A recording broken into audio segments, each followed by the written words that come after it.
So It happens. okay, so looks like we are live. This is Joel Eddy, Eka Mouse on Board Game Geek, and Lance Meister from Board Game Geek as Undead Viking.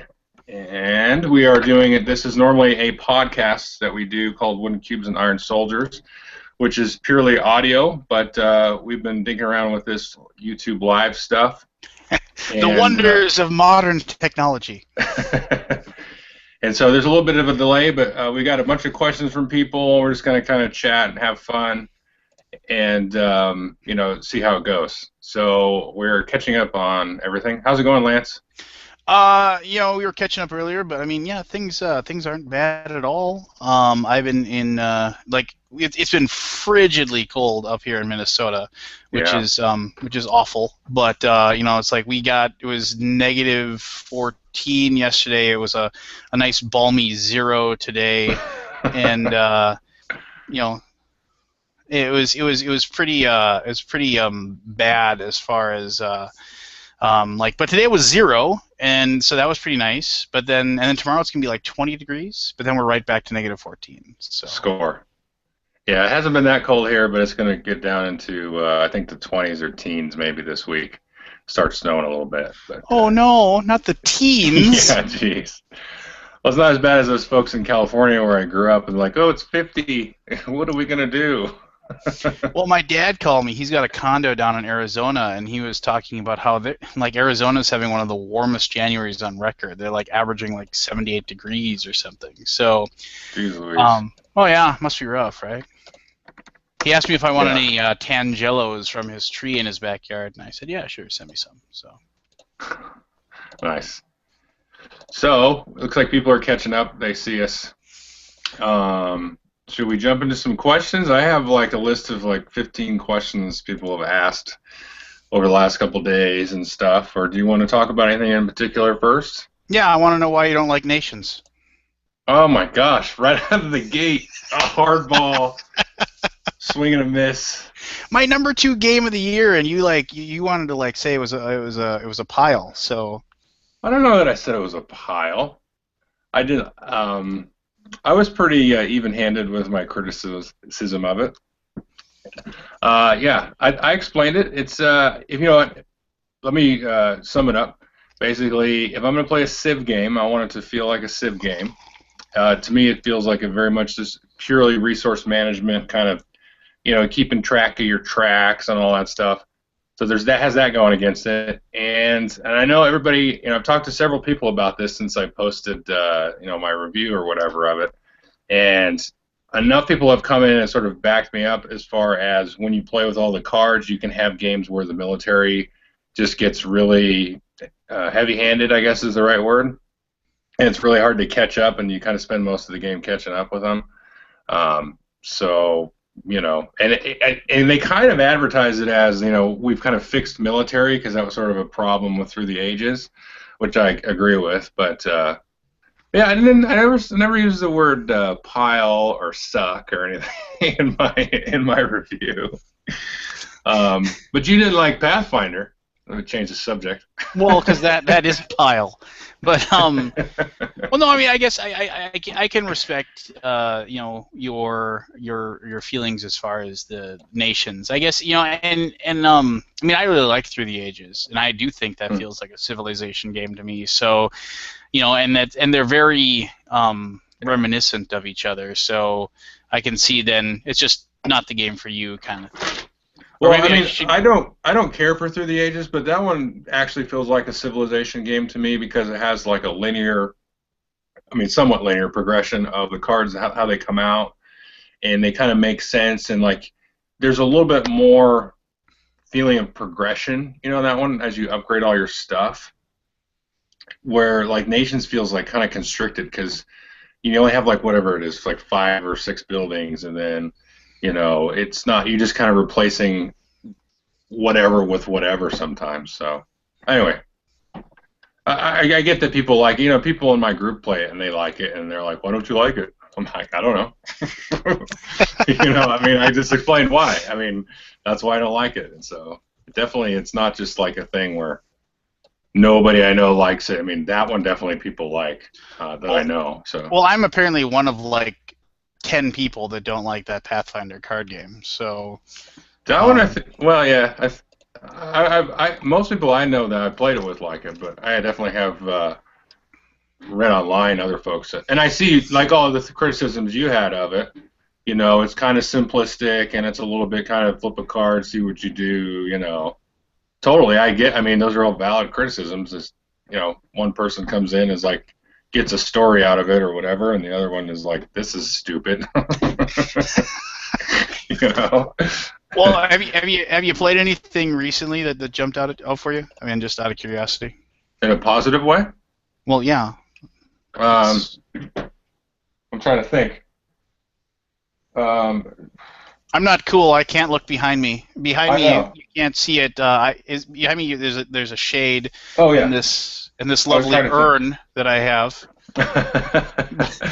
But Well, we talked about this yesterday. I actually played Relic with my son last awesome week. game. Yeah, and I was surprised because I don't like Talisman really at all. And this Relic is awesome. I mean, it's fun. It takes, like I was telling you yesterday, it kind of takes all of those different things you can do in Talisman and adds like just little bits of choice. You know, like where you go on the board and the different colors that'll generate the different threat that you will maybe go that are geared towards your different special abilities. So if like I'm spacing on the names like wisdom and strength. So if you're more of a strength guy at the beginning, you kind of maybe gravitate towards those. And you have the power cards, so you can like hold on to that for that one die roll that you really need, and just different things like that. And it's cool. The board is crazy looking, and my son really likes it. And it gives you like it's kind of like Talisman, but it gives you lots of little cool stuff to tinker with while you're playing Talisman.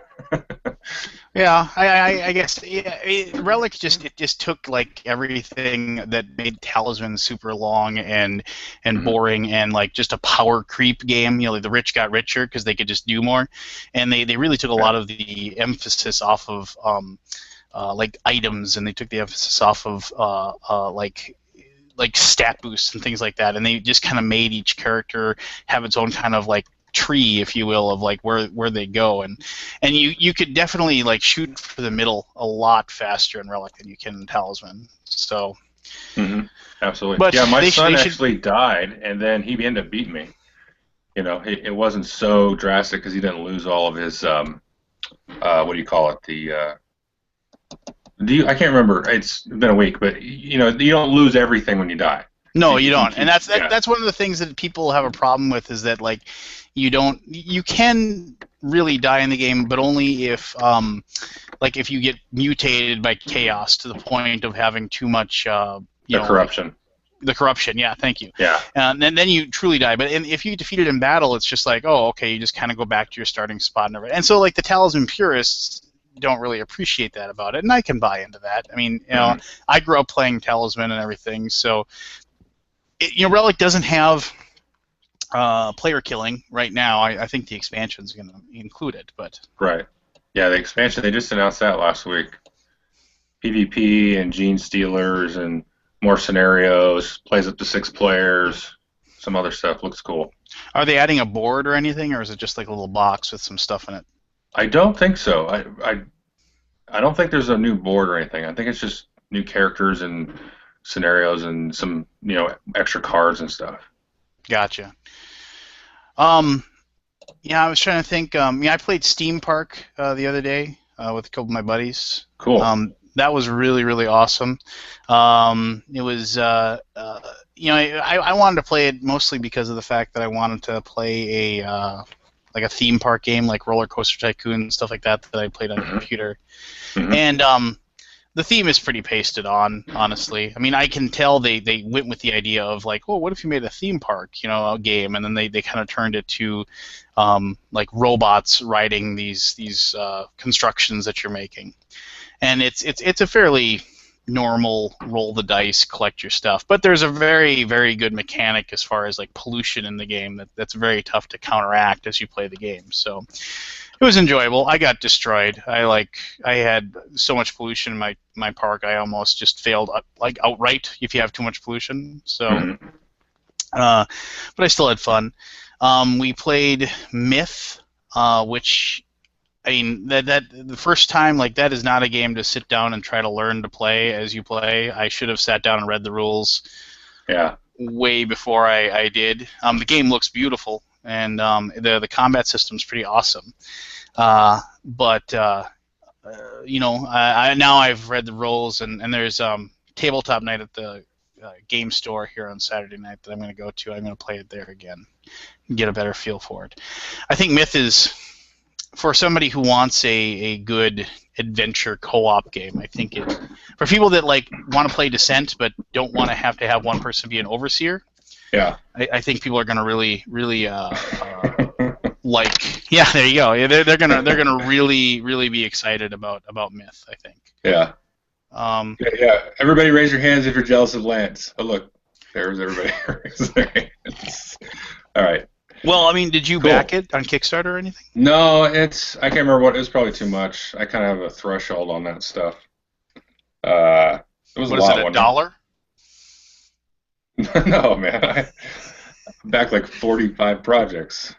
But once it gets into the, like, I think it was like $80 or 100. I don't even know. Maybe it was reasonable, but I think it was. You know, I think it was $100, and I think it was $100, and then like if you went to 150, you got like a ton more miniatures and stuff like that. Yeah. See, I gotta stay out of that business. That'll be. Well, behind me, people can see, like, behind me is actually my painting station that has been woefully underused for like the last few months. I haven't painted any miniatures for a while. I feel bad about that, but I'm gonna definitely paint the Myth miniatures though. They're quality. They're awesome. Yeah, they look great. Yeah. But, well, what are these questions? What are we gonna ask ourselves? What do our supposed fans want to know? Well, I got a bunch of questions over the last few days, and then people have been asking in the chat. So, what should we do? Should we do the chat ones first, or should we do the ones that? Well, they tuned in, man. They tuned in, right? So let's do them first. Yeah. So let's treat them nicely.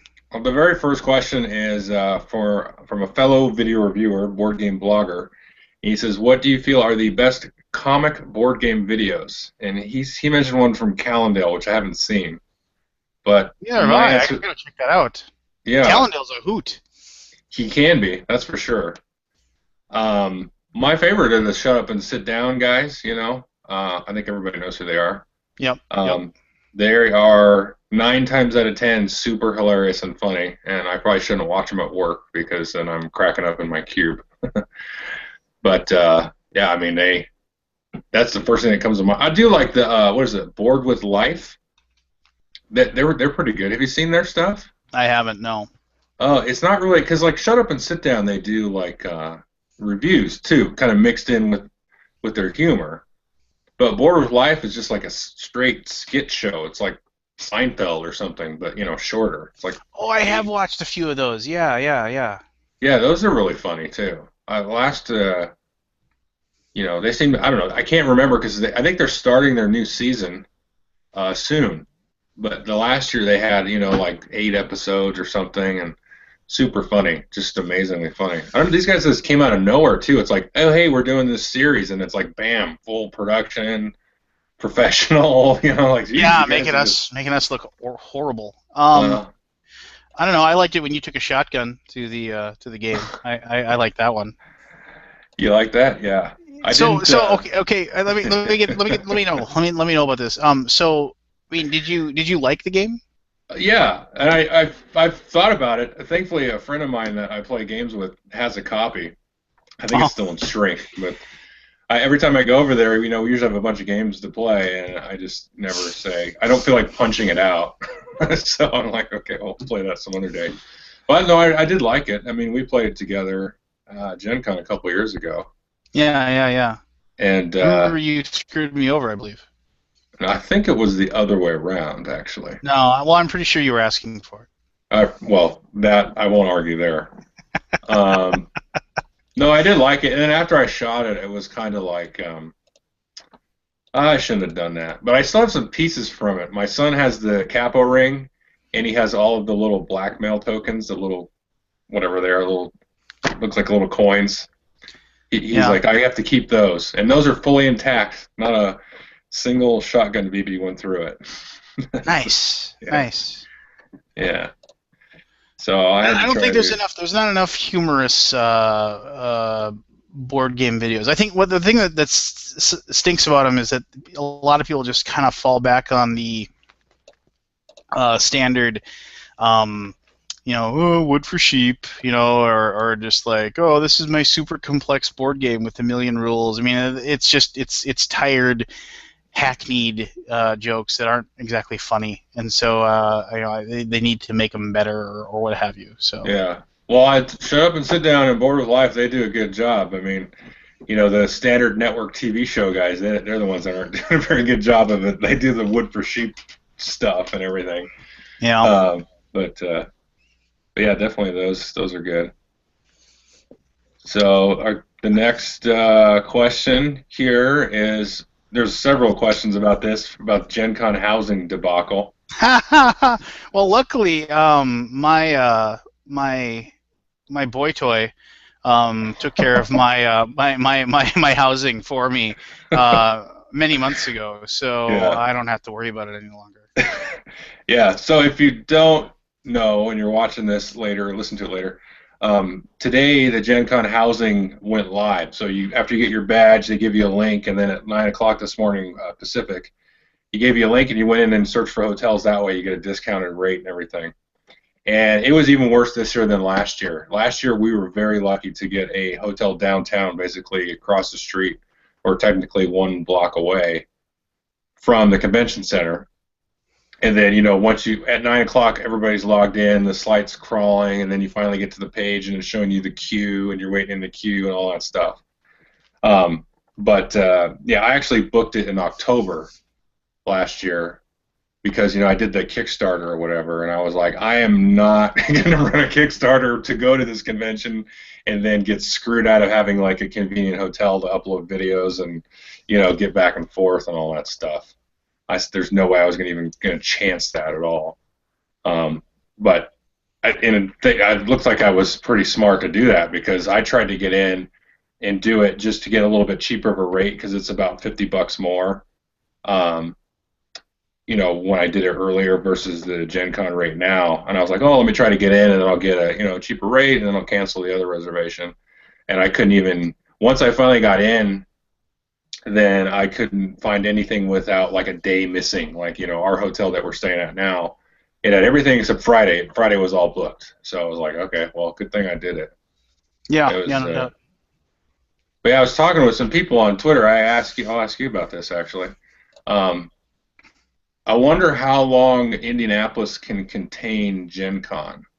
Because it's grown every single year for the last, I don't know how many years, and last year they had like, what was it, 50,000 people roughly, and then, this year maybe they'll have 55, and next year they'll have 60. I mean, who knows if it'll keep growing, but I wonder how long that downtown area will be able to contain it and still keep it fun and stuff, Well, I mean, the way we go to Gen Con, I don't think we notice the crowds as much. I mean, because we get there and we usually get there the night before or the day before, and then and then we cruise around in the exhibitor hall and just talk to people and schmooze, if you will, and then. Yeah.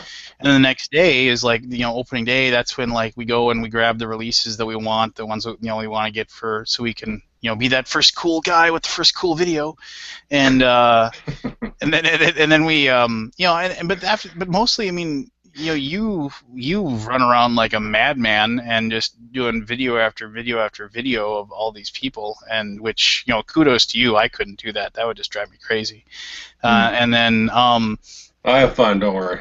Well, no, I know you do. It's just I have trouble remembering, to meet like my wife for lunch at work. Much less having like 7 different interviews set up with all these people and having a race there to get there. But yeah.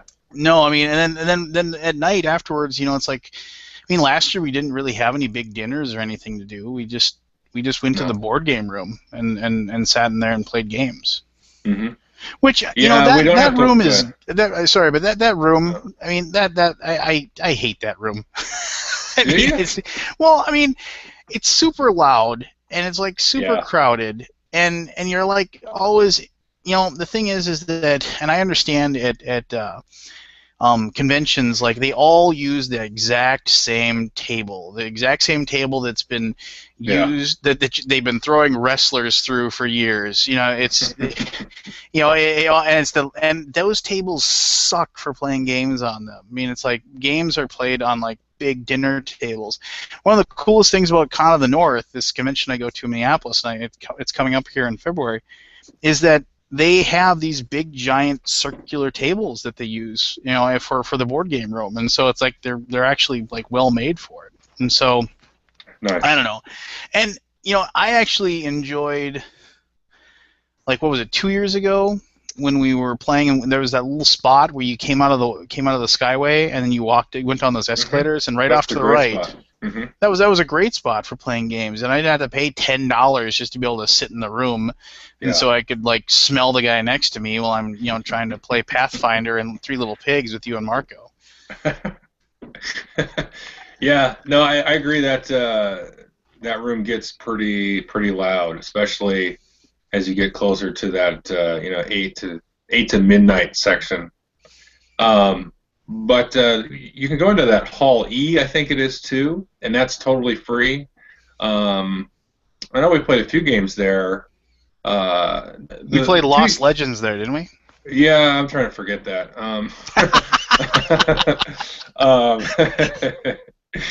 But, that game wasn't bad. That game wasn't bad. It had fun. It's just not a good game. No, I mean, okay. So go ahead. No, I played several other games there too. But that's nice because it has the same tables like you're saying, but the space is like Boeing's hangar where they build their planes. It's huge, and the ceiling is so it doesn't get very loud, and and you don't feel sort of claustrophobic. I don't get claustrophobic, but I think that game library can feel a little bit claustrophobic later at night. You just got so much activity happening and things like that, and it does get really loud. I mean, the one good thing about the board game room was that if you have to meet somebody, you can say, "I'll be in the board game room," and then they can find you. If you say, "I'm in Hall E," they're going to say, "Screw you." I mean, you have flashlights or semaphore flags you can wave and maybe track me down. So yeah, that's the thing.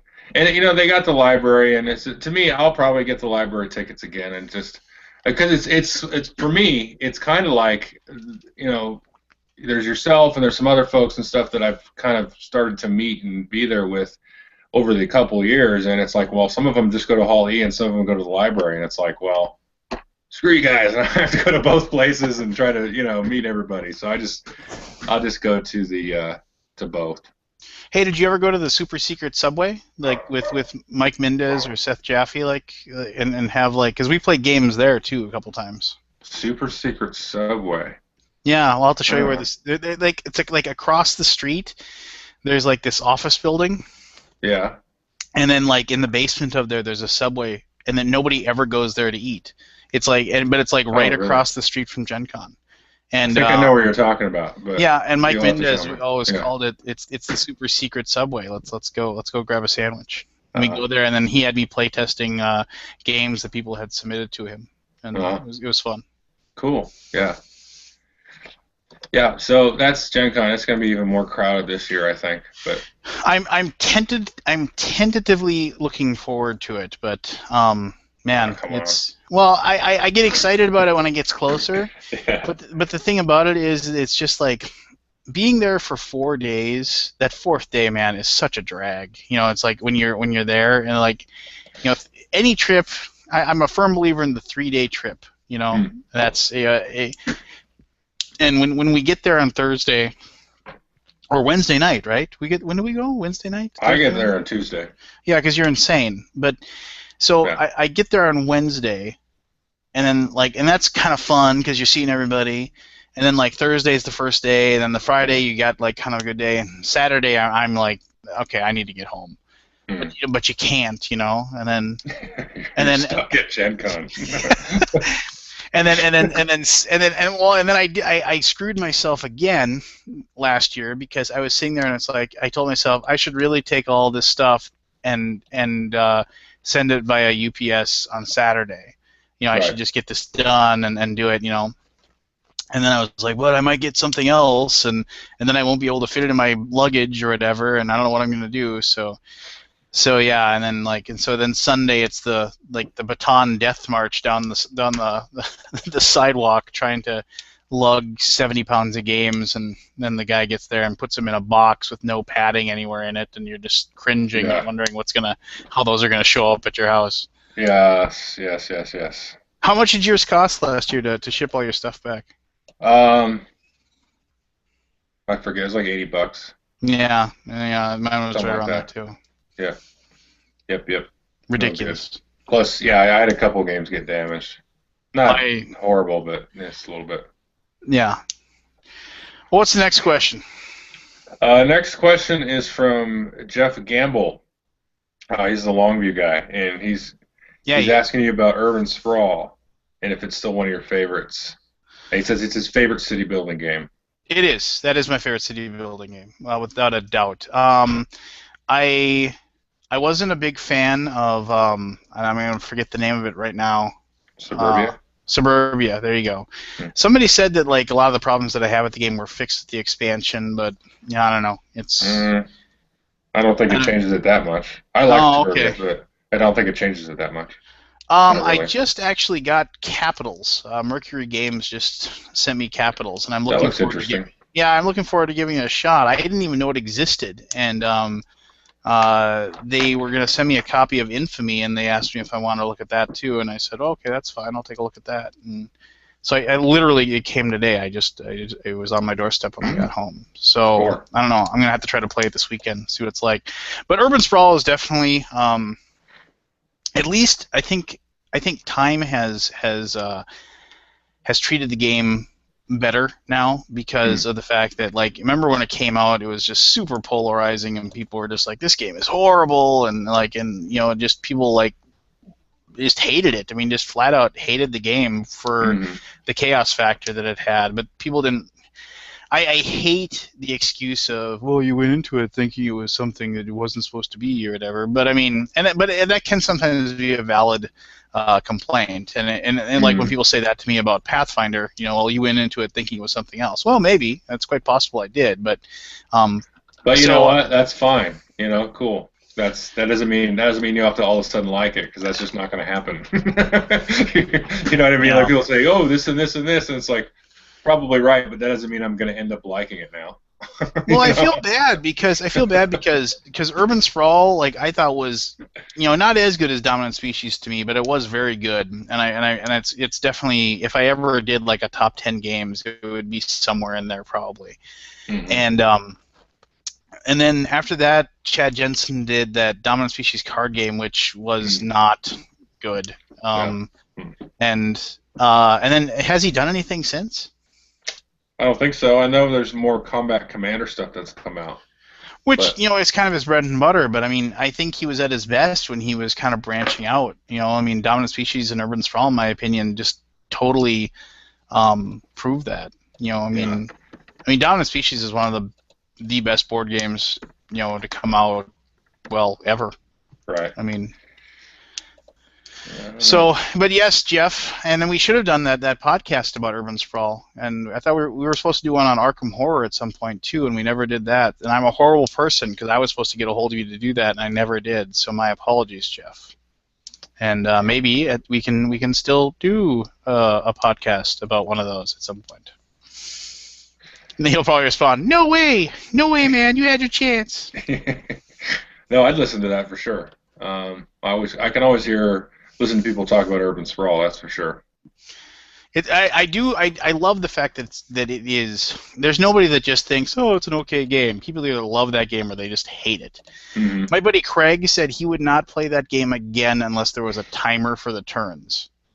Really? Yeah, he said if you could set up a timer where you had to take your turn within 5 minutes, then I'd play. But 5 otherwise, minutes, well, I know. I was like, how are you going to make the decisions about that game in 5 minutes? But yeah. So there you go. Yeah. All right. Let's see. Next question for both of you. Which game has given you the most mileage? Which game works in every situation and is still None? rewarding? Yeah, none. None. Because, I mean, like, even you take a game like Love Letter or something, you're like, oh, everybody's going to like that. I play that with people who are like, this game is stupid. Don't ever bring this again. I'm like, what's Love Letter? It's harmless. Yeah.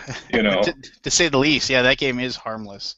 Well, I enjoy it. I mean, well, no, Love Letter is awesome. Yeah. I've definitely introduced that to a lot of non-gamers, and they've enjoyed it a lot. Yeah. I could answer by saying the game that I probably got the most mileage out of anything that I've owned or played would be Battlestar Galactica. I mean, I probably played that a couple 100 times at the very least, and that is a game that gets cranked out on a regular basis by my gaming group. We've made variations on it. We've altered it. We've changed it up to like kind of just fine tune it to our gaming group. And but yeah, we absolutely love it. We love. I mean, it's just, and it isn't even about really the game anymore at that point because we know how to play it. We know optimal strategies and everything at that point. It's just about figuring out who the jerkwad is that's putting in the bad cards, who's trying to screw you over. Yeah. I don't know. I'm looking at my collection. Every game I look at, I'm like, oh yeah. Oh, hold on 1 second. I'm gonna have my daughter say hi. Oh, Come here, Ellen. okay. To all those who want to see my daughter, I'm gonna have her show up on the camera here for a second. Okay, you gotta look right there. Look at that. Lean in. I'm the only one waving here.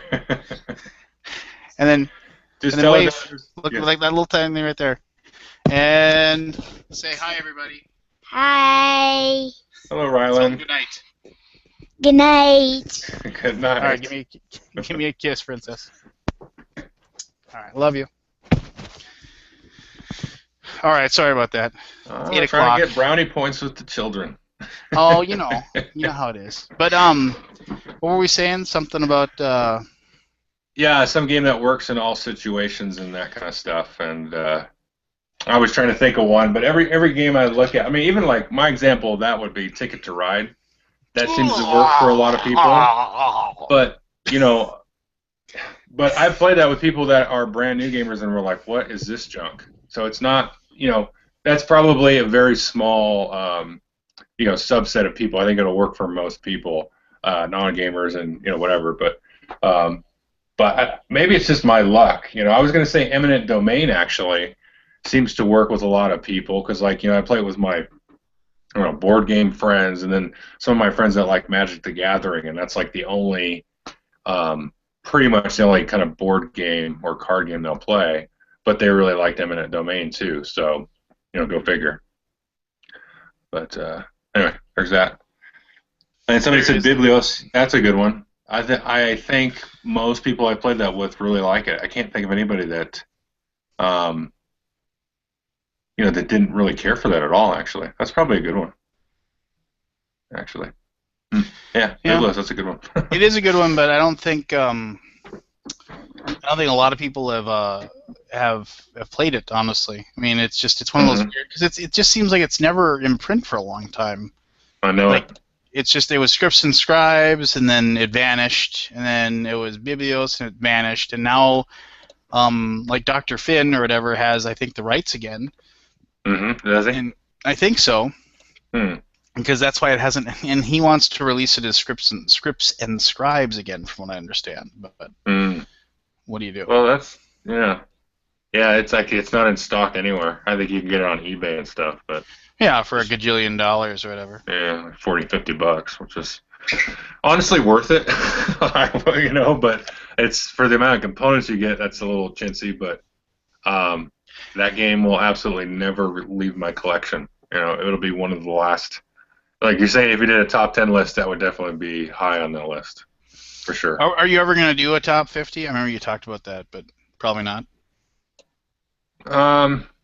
Yeah, I'm thinking more about it. I'm trying to, I always have that problem of like comparing Biblios to Hegemonic or something, and it's like, God, which do I really like better? Or I'm just picking those at random, but it's like I really, really like both games, and I would probably more compare Hegemonic with, CO2 or Dominant Species or Kalis than I would with Biblios or For Sale or something. Um, I don't know. I'll probably do one just because everybody does one, but it'll definitely be a top 50. I can't do a top 100 because that's like half the games I own. Yeah. Speaking of Hegemonic, every time I look and I see another online board game seller selling the game for reducing the price on it to try to move it, that just makes me sad. Because, Hegemonic? Yeah. I haven't really looked. Yeah, I mean, it's just like it seems like everywhere I look, it's like people are reducing the price on it, or it's like the deal of the day, and that just makes me sad because that game's awesome. Right. And well, I know, but I mean, it's just like I don't know, it's not getting any respect, which bugs me. Oh, well, yeah, that does bug me. That's another subject, though. I'm gonna get in trouble if I start talking about that.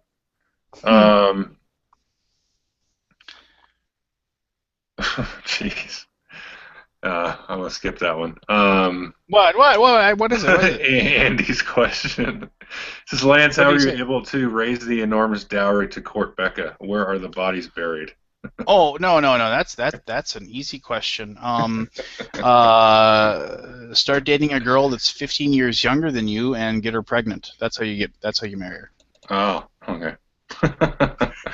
No. I mean, I mean, ultimately, that's what happened. I mean, she became with child very early in our relationship, and you just have a family and a house and dogs and a cat and everything. So and who knows what would have happened if that didn't happen? But whatever, it is what it is. All right, let's catch up. Okay, next question I think is.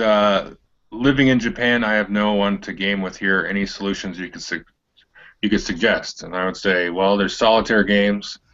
And one of the questions that was asked earlier was our top 5 solitaire games, but I'll give you those, and I guess I'll give you that now if you want. Most people don't play solitaire games, but Phantom Leader Deluxe, I would get the deluxe version of that. I would get any of the other leaders like Thunderbolt Apache Leader. If you like war stuff, then you can play Mage Knight by yourself. Certain war games kind of work good by yourself, like the Coin series works good. That one's definitely better with players, though. You can play games like different hex and counter games, co-op games like Pandemic, Defenders of the Realm, Robinson Crusoe, and Eldritch Horror. I tried that solo before. That's actually not too bad solo. Stuff like that. And then you can play online like iOS and Vassal and different online stuff. That's the way to do it. I would just add to your list that you just made there. First of all, log on to BGG and go to find the Finding Gamers section, and look for gamers in your local area. And usually, if you go to the spot on Board Game Geek that lists off for Japan, you can just look for board game clubs that get together and meet and what have you. And you can definitely that's a great resource for that. And meetup.com as well. I don't know if they cover other countries because I've only looked here, but they do. As far as I know, my brother and my younger brother and his girlfriend, when they were abroad, they found some board game groups by using Meetup. At least that's what they told me. So, and they did that in China. So, if you're into war games, if you can track down a copy of either B-17 or B-29, both of those are great solo games. I just picked up a copy of The Hunters, the German U-boat warfare. I know it's an actual war game, Joel, and I bought it. Oh my gosh! Yeah, I know. Hold on, let me my chair really quick. No, I'm a big fan of B-17 Flying Fortress and B-29. I love those games, and then The Hunters is kind of like a homage to that type of game. And I haven't played it yet, but it looks pretty fun. The solo games you listed off is pretty dead on. There's one game that I've been playing solo. I just played it solo and I can't think of it right now. Give me a second. Dang it. Yeah, I know. I can picture it in my mind. You're gonna make fun of me. I played Nations by myself. Oh, how was that? It was actually pretty good. They have the rules for solo play, and that's why the game comes with those dice and stuff, and for some randomness and whatever. Yeah. And so it was actually pretty enjoyable. I was jonesing for a game of Nations, and I was all by myself. So I played it there. So cool. Yeah, there's some good suggestions there. I didn't even see that question. I did see there's a question that says, how many times do you feel like you need to play a game before you can fairly review it? Man, that just depends on the game. Mm-hmm. That just depends on the game. I mean, I've definitely played like a simple card game, and I played it like 2-3 times in one night, and I was ready to review it. Mm-hmm. And then there's games like Eldritch Horror that are, got a lot more parts to it, a lot more gears, if you will. I mean, that just depends on the complexity of the game. Mm-hmm. If I play a game and like I get done, I'm like, well, that like I'm like unsure about it. I definitely feel like I have to play it, a few more times, because I don't want to give a game a poor review because I just didn't understand how it worked, or like I screwed up on a rule. But the same goes true if I play a game and I think it's fantastic. Well, that could just be like the whole, wow, this game is totally new and interesting and awesome, and so you have that feeling that it's just like, this great little fun time, and then like, well, it's, that's when you just say, okay, let's put it away and like wait 2 or 3 days and play it a couple more times and then see if it still gives you that. I mean, like, perfect example for that would be City of Remnants. The first time I played that game, I remember you talked pretty glowingly of that. Like, you said, oh, it was pretty fun, and we did a podcast. You mentioned that you really liked it, and I was like, okay. And so I picked it up and I played it, and I was like, yeah, that was pretty fun. I didn't like that game. Well, the first time you played it, no. The first time you said you played it, you thought it was pretty cool. I mean, you can go back on our podcast and you can check it out. Okay, all right. Well, you said something like, if I remember correctly, you said like it was really cool, but like there was something about the combat system you didn't like, and you had to give it another try or something like that. And I was like, oh, okay. Yeah. And then I went into it and I was like, yeah, you were right. There is something about that combat system. So I planted the seed. Yeah. So unfortunately, yeah, that game was not as good as the other game by the same designer, BioShock Infinite, which is a great game. I haven't played that, in which maybe I'm a horrible person for not playing it, but No, you're not horrible. I just haven't any time. Yeah, it's a 2-player game. I mean, you said before you don't usually play 2-player games. You can play with 4 the teams, but whatever. Well, any game that's like one side versus the other side, and then they say, oh, but you can play with 4 and have teams. It is not a 4-player game. Yeah, but you have games like Battle Lore and Memoir 44, and they say that, but it actually is fun with teams too. So it's kind of hard to dismiss that out of hand. I think for the most part you do. Like, what am I thinking of? I don't know. There's some other game that I've played recently that was a team game. Or was a 2-player game and a team game. I can't think of it. But they're actually really fun to play that way. Anyway, I've said that before, and I feel like I shouldn't just come out and say that, because I feel like, I'm just pre-building in that assumption or that bias. Anyway, this is for me. But there's a couple of questions here. One guy was asking the best day to go to Gen Con. What would you say the best day? If you had to pick one day, would it be Thursday or Saturday? I would say if you had to pick 2 days, go Thursday and Saturday. Well, actually, no. Here's what I would do.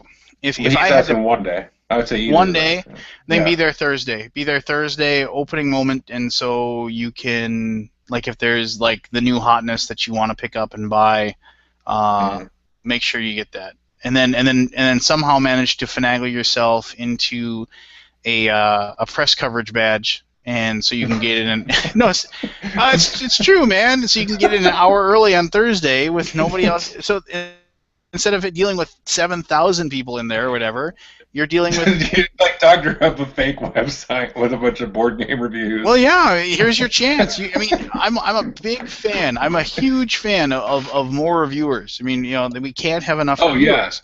Oh, And that's so fine. so here's your Yeah. chance. Set up a website, start reviewing games, put out like 20, 30, 40 reviews or whatever, make a blog or whatever, do what you got to do. Submit a request.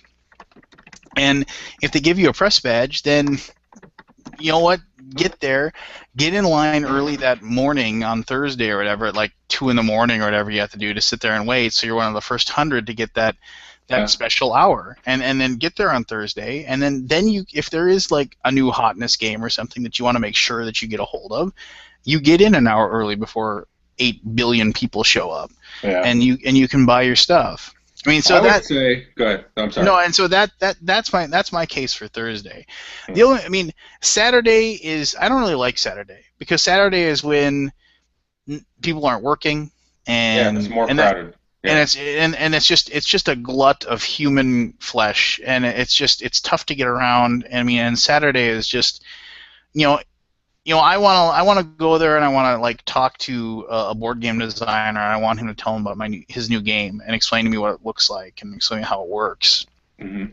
And you can't do that because his mentality is, I've got 5 minutes to talk, and fine, I don't begrudge him for this, but it's like, you got 5 minutes of my time because I have to see the 6,000 people that want to see my game right now. Mm-hmm. So Saturday stinks.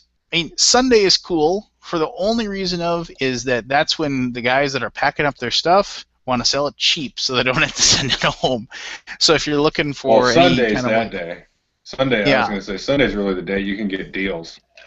A couple years ago, I went to Gen Con, I was working for then Gary Games, doing Ascension stuff, and man, they were giving that stuff away on Sunday. You could get a great deal on stuff. So if you want to get cheap deals, go Sunday. And then if you want to get, stuff that's going to be sold out for a month or more, maybe, then, go for Thursday. But I'm still mad at myself for not buying a copy of Palaces of Carrera or whatever on that Thursday. yeah, I picked that up. Yeah, I know. Now Yeah. and it doesn't look like it's ever going to be redone in English ever. Really? Yeah. That's a shame. So my options are to buy a German copy and use paste ups and stuff and deal with the German rulebook, or pay somebody's exorbitant price for the English copy, or just not own it, I guess. Yeah. Yeah. It's I don't know. Let's go to the next question here. Good response. Way to go. Yeah, I don't know what to tell you. I mean, Well, who does that? Seriously, who does that? It's like, oh, here's a game. I'm going to make 500 copies of it. They're going to sell out, and then I'm never going to make it anymore. You know who does that? Z-Man does that. Z-Man does that. Yeah. And I've just shot myself in the foot. I'm never getting a review copy from them again. Well, I mean, it's not like they haven't heard it from just about everybody else on the planet. I mean, it's a constant refrain. With the Robinson Crusoe was the thing. Palaces of Carrara. There's another one I'm trying to think of that they printed. Gosh, I don't remember what it was, but I mean, they were getting kind of blamed for the Caverna thing because everybody assumed that it was them, and it's actually Mayfair bringing it over. But Mayfair's actually going to print a bunch of copies of that. But it was funny because I'd see a post somewhere. It's like, "Cursey Z-Man for Caverna," not coming out. And I'm like, they didn't even. It wasn't even their game. Just people assume it's Z-Man because it's not being printed. Not since you mentioned Caverna, I was gonna say, like the fact that, I really enjoyed that game, and even though, I'll probably never be a huge fan of that kind of game. I know you loved it. Yes. It was in your top Correct. games of the year, right? Yes, it was. What was it, like 3, 4, 8? Well, I don't really do that. I do the different categories and stuff. But Why? what do you mean why? Because I can't compare 8-Minute Empire Legends to Freedom of the Underground Railroad. Why not? Because they're totally different. Well, so are It's like Apple. comparing poker to Kalis. Why I play poker. Wow. Yeah, There, done. Give me that's another a two. person. This seems pretty easy to me. Yeah. Well, anyway, but I didn't do 1 through 10 because I like to give games their due. Like I like to describe the game, not just go list 1 through 10 done. That doesn't tell me anything about myself to myself. You know what I mean? It's like, okay, in a perfect world, I would probably, play a game of, whatever, Clash of Cultures with a 5 and 6 player expansion that doesn't exist with the, whatever, the Swedish bikini team. I don't know. I mean, like, you know what I'm saying? Like, it just, to me, there's more to it than just doing I'm not trying to knock, people that just do lists, but I can't. I don't know. I don't have time for that. I just want to explain the games and why they're good, and not put them 1 through 10. You know, even like as even the different groups I had 5 in the Euro strategy group and 3 in the co-op thematic group and stuff like that. I mean, can you really compare Eldritch Horror to Freedom: The Underground Railroad?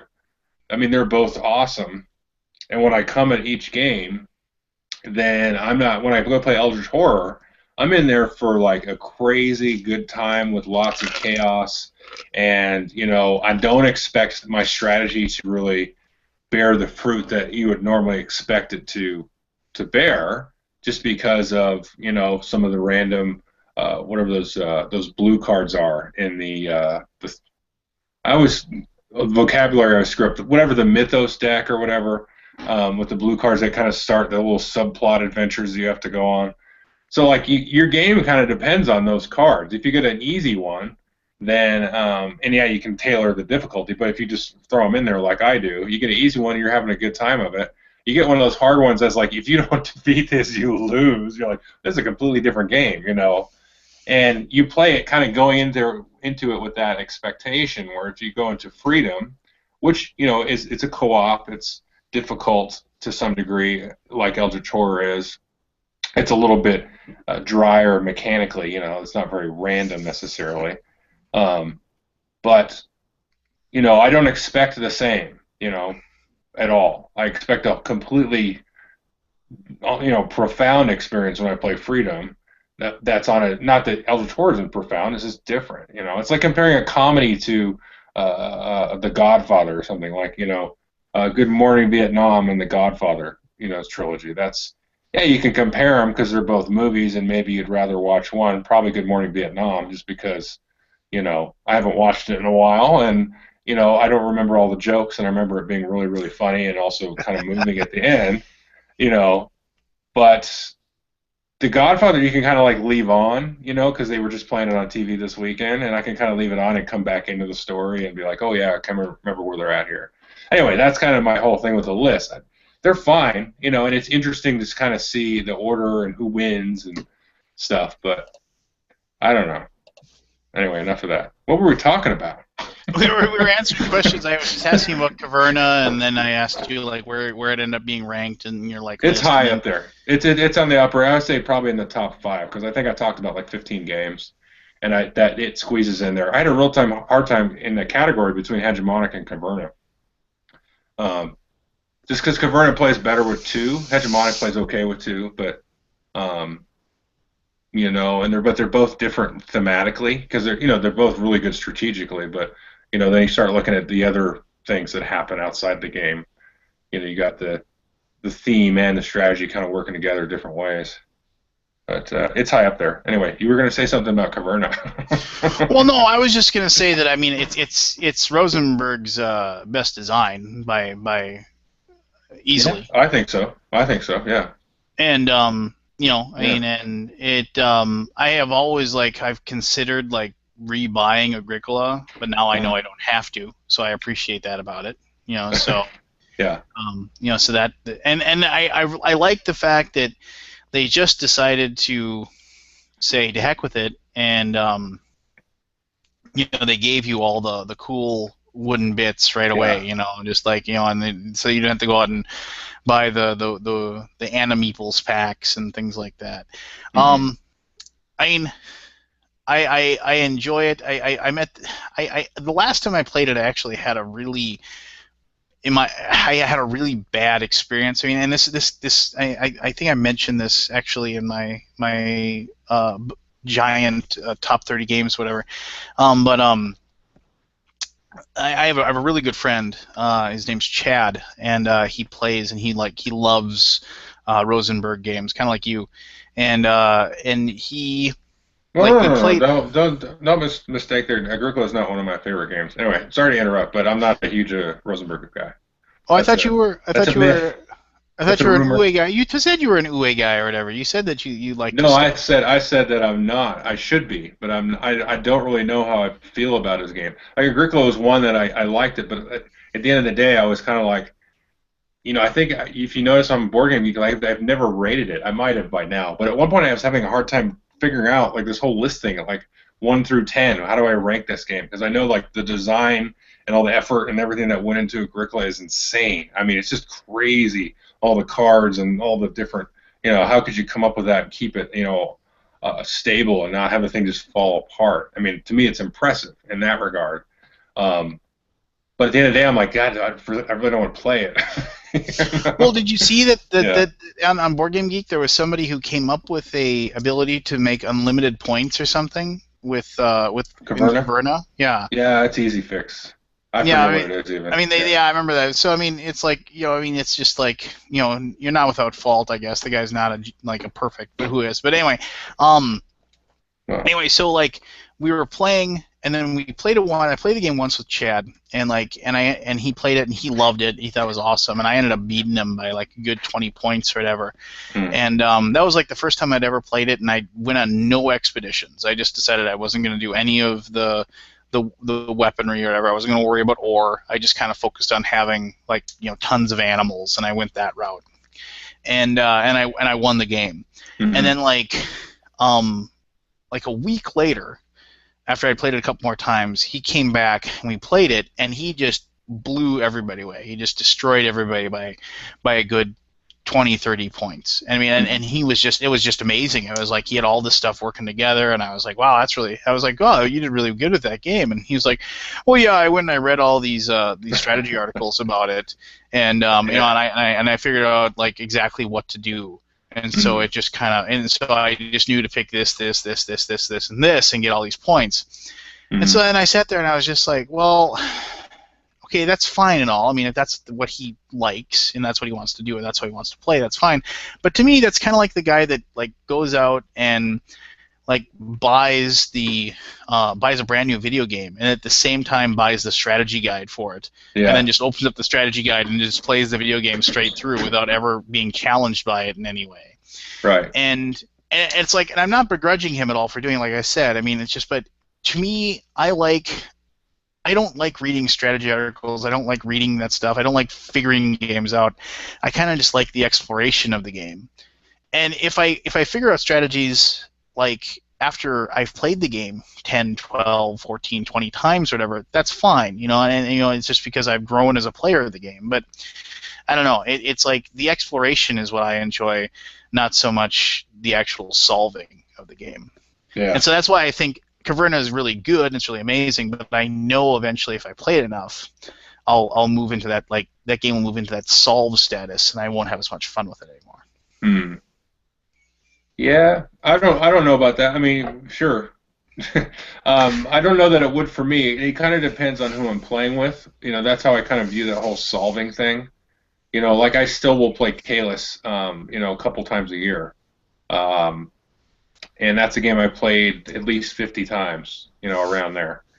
And if I leave it alone long enough, I kind of forget some of the nuances and the timing of like when it's good to do certain things. I kind of remember all the overall strategies, um, but it's going to change on who I'm playing with. So the other players should have some impact, and when I do certain things, more than what I'm doing. So if a game can keep me engaged, into that level where I can put it away, and then a couple months later I bring it out, and then I'm kind of interested to see how everybody's reacting and the timing of things and all that stuff. But yeah, I get what you're saying. If the game isn't holding interest for you, it's going to feel solved, I think. Yeah, there you go. It's going to feel solved. You won't necessarily have solved it because, but it's going to depend on different games. But I get what you're saying, though. Yeah.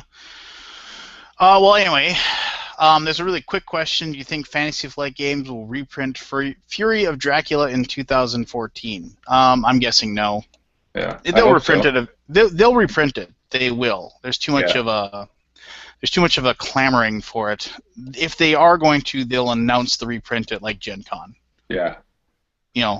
I really would like them. That's one of the Scotland Yard Whitechapel games I haven't played. I really want to try that. It's too long. I own a copy and I love it, but it is very fiddly.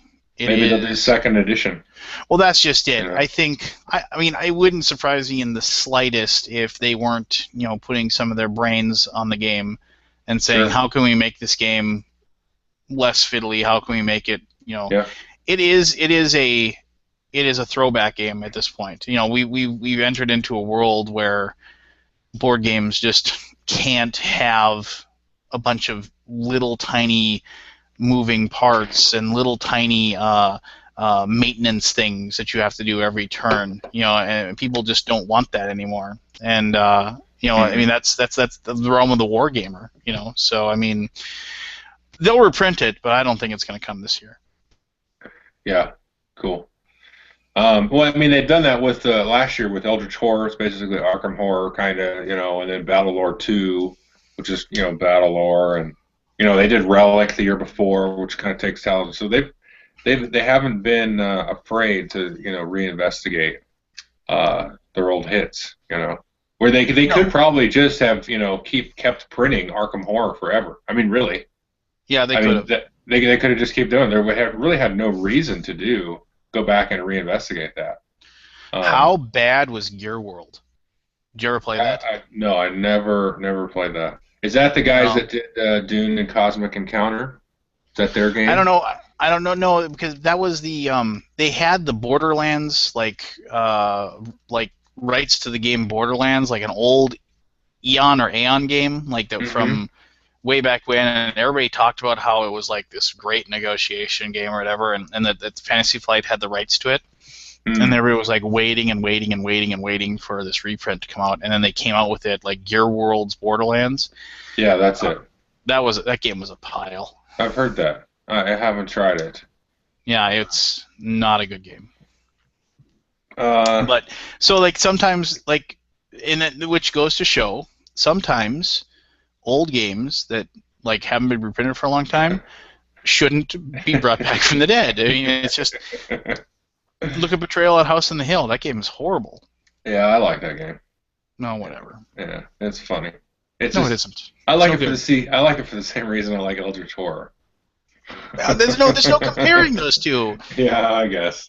But it's more like, oh, look what you talk about flip a card and see what happens. Exactly. That's horrible. At least but I kind of feel like you have a story. Like that. I feel like Eldritch Horror is kind of like that. Yeah, you have a story. See, that's the thing, is with Eldritch Horror, you have this thing where you feel like there's going to be a story, but none of this stuff makes sense together. You're like, oh, I went here, and, my guy went insane, and then I went over here, and I got shot in the head with a shotgun, and then I went over here, and, like, all these, it's just all this random stuff, and it's just funny, and it's like, only after reflecting on it do you kind of tie it together. Whereas, where Betrayal is kind of like, it is a story, because it's a little bit more linear. Yeah, it goes off the rails and stuff, but it is more linear. It's like, Tales of the Arabian Nights. That's kind of more story than Eldritch Horror. But they all kind of fit in that same area. The problem with Betrayal is that you play, like, the first half of the game for no reason. Because Other you than run the around. story.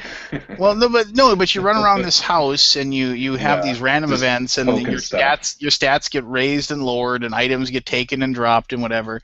And Right. then all of a sudden you get to the end, and here's the story, and here's the haunt that you have to do, and it Yeah. has nothing to do with how well you're outfitted or your stats, and you're like, well, I lost. I'm glad I ran around this house for 45 minutes, and now Right. I'm gonna get eaten by the werewolf or whatever. Right. Yeah. But there you go. Yeah. Oh, geez. I played Vikings. I played Vikings once a long time ago. Yeah. Very. This is another game I think is people have kind of a rose-colored glasses to a game that's been out of print forever. It's good, but it's another throwback game. I mean, it's weird if you look at Euros from like 5 years ago. Even Euros of 5 years ago are nothing like Euros now. Mm-hmm.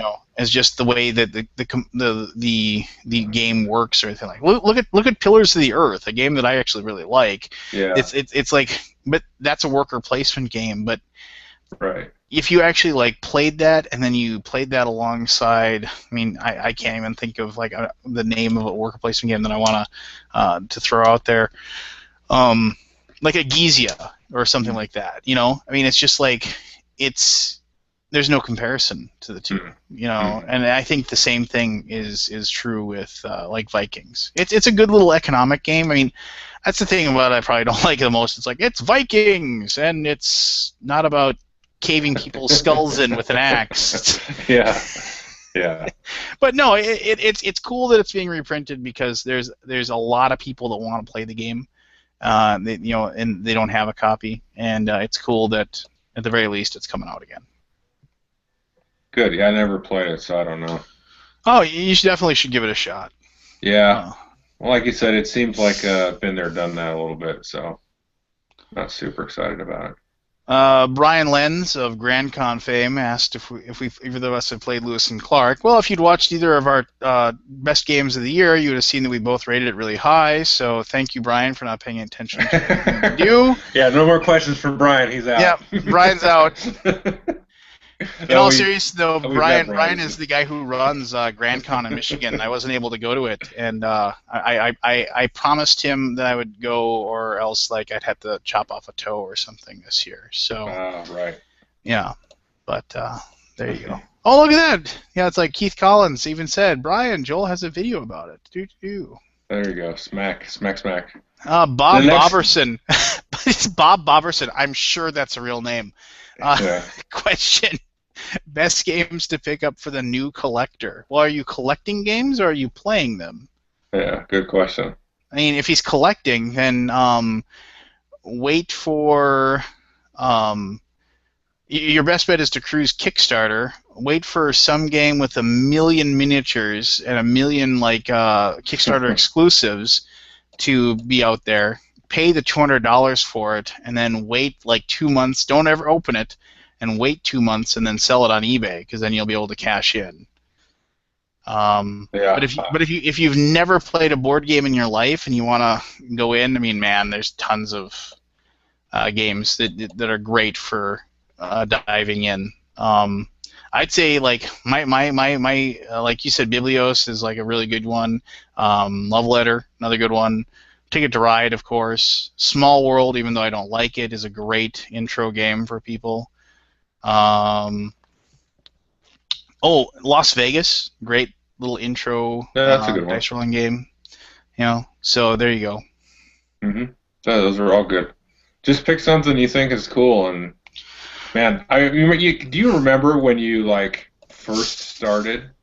Like because that sort of world of wonderment, kind of like I played Catan or whatever, Power Grid or Kalis or something, whatever your first one was, or Arkham Horror in your case. Yeah. And you go to Board Game Geek, and then you start looking around, and then it's like the recommendation threads, and you go and sort the games by the highest rank to the bottom, and even today it's got to be even more overwhelming.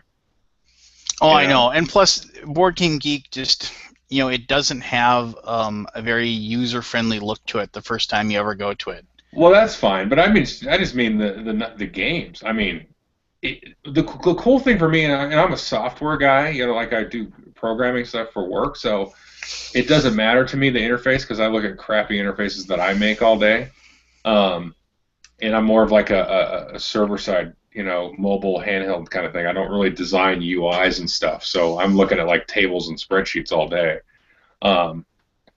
But Board Game Geek is really good for like searching the database, and it's basically a nice database front end, more than a website. Yeah, and that's what it is. And, it isn't meant to be like pretty by any means. Right, and but just searching like auction mechanic, because one of the first games that I played was like Modern Art and Power Grid, and those first two like auction games, and then we found Raw, and then these different other games, and we're like, oh, crazy! What are these? All these different permutations on that, and then you had worker placement now later, and all these things.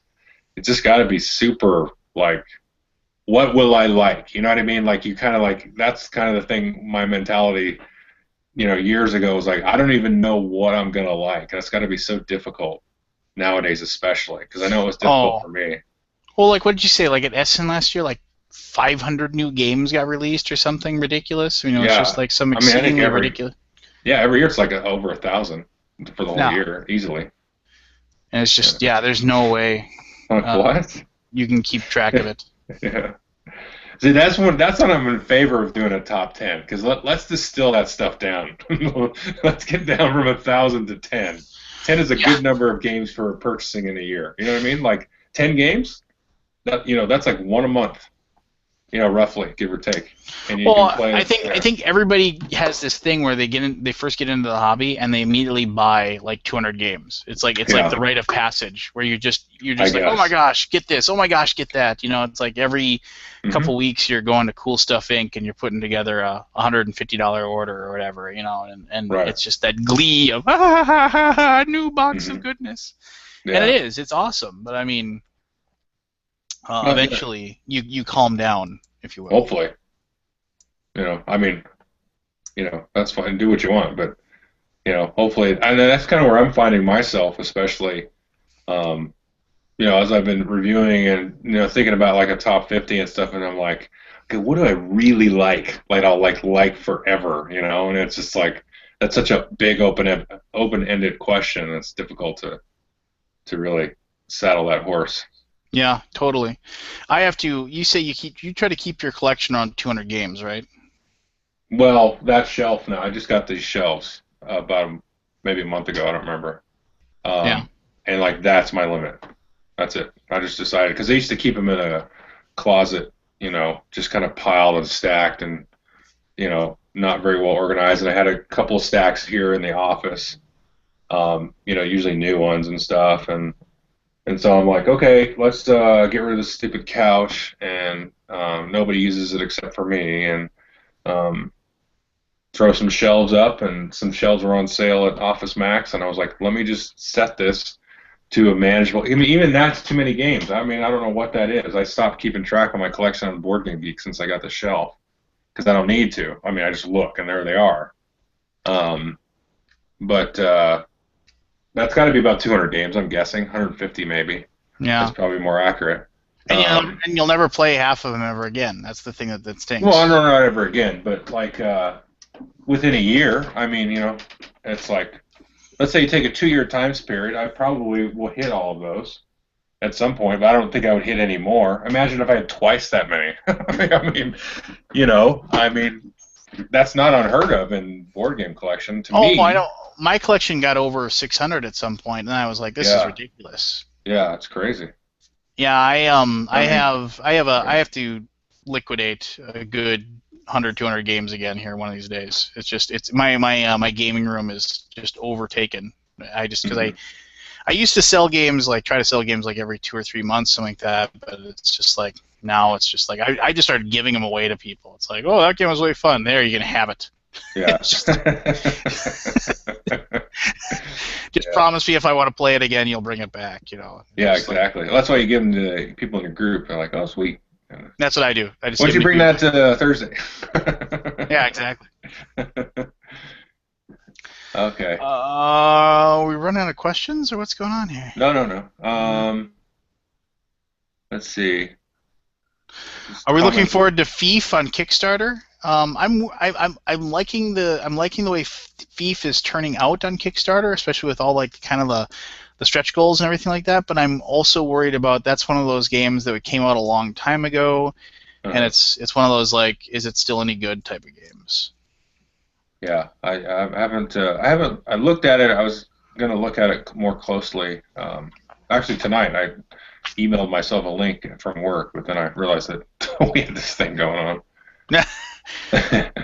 But I've got some more questions here. Let's see. Go for it. So I think we got all the ones that are currently in chat. Well, let's see. First of all, 2013 musings. I mean, we kind of did our videos, but I don't know if you had a couple people asked me about that, so I said, let me just bring it up. For me, one thing I mentioned in my video was it was kind of like two strains. You kind of had the strain of people kind of reinvestigating old designs, like Caverna is Agricola, Eldritch Horror is Arkham Horror, Battlelore 2 is kind of redone. So you had all these things. They kind of just go back to that well, kind of mine it a little bit, tweak it, come out with something new. But then on the other hand, you had stuff that was super kind of off the wall, like Gone is really off the wall. Yeah.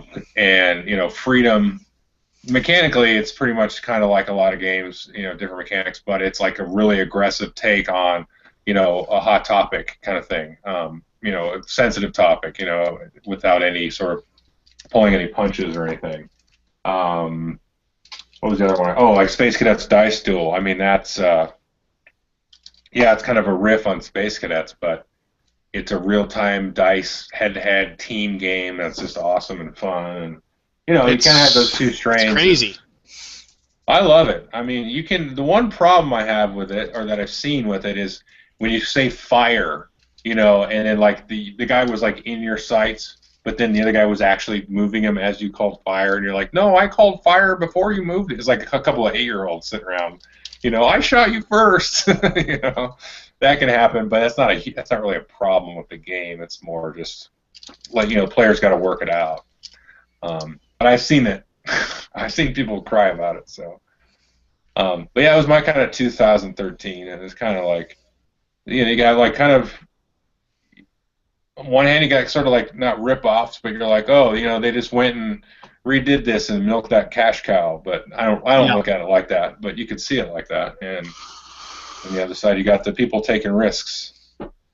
Well, how about the big glut of like once you have like the new hot idea of playing a game, like look at like when Dominion came out, then it was like all of a sudden you got all these deck builders that just came out of the woodwork or whatever because they wanted to latch onto that.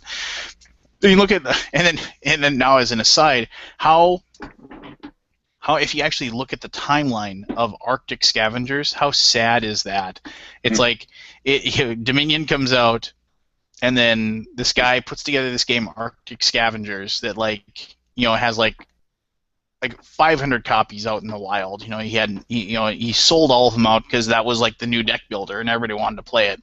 Yeah. And then he sold the rights to Rio Grande Games or whatever, and then it just languished in production with them for what was it, 4 or 5 years. Yeah. And then they finally release it, and it's like, and nobody cared. It was just like, yeah, you would have sold 1 billion copies 5 years ago, but we've moved on now. Thanks, though. Yeah. Well, I mean, I don't know. It's I don't know that many people knew about it. I know that for some reason Rio Grande doesn't advertise a whole lot.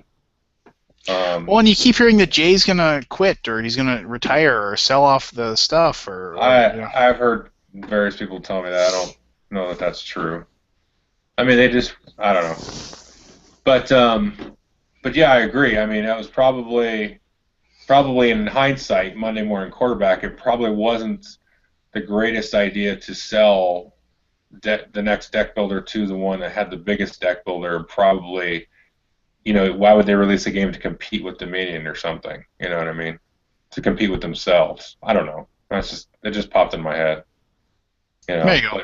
But I mean, who would refuse? Rio Grande's like, oh yeah, we'll publish that, and you're like, score.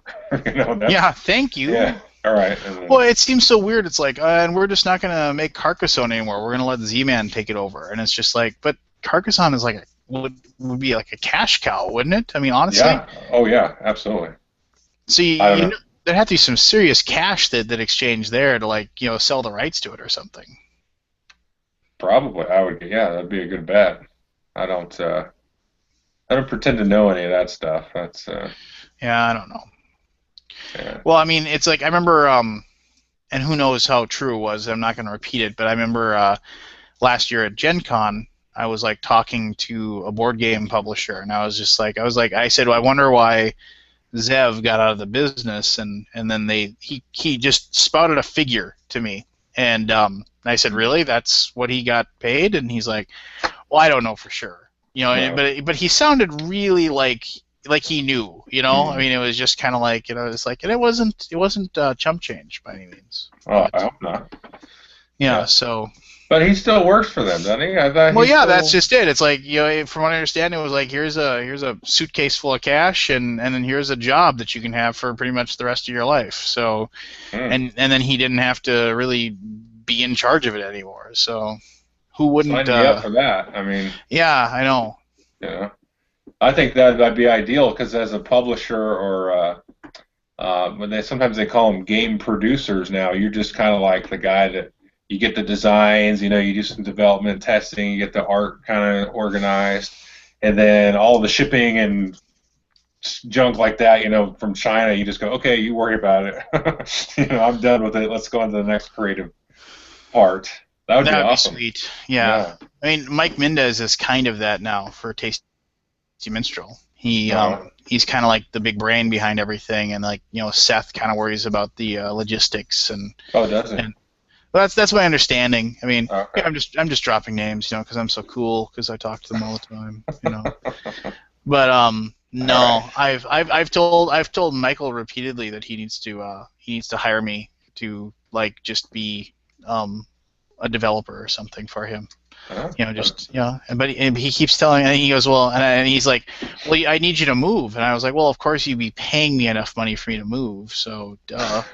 So just, unfortunately, the phone call hasn't been made yet for me to drop everything and for us to sell our house and move to Utah just yet. So that's very, makes me sad. But let me see if we got any new questions. The thing just repopped here, and I don't see any. So what's the next question on your list? There's a couple of questions here.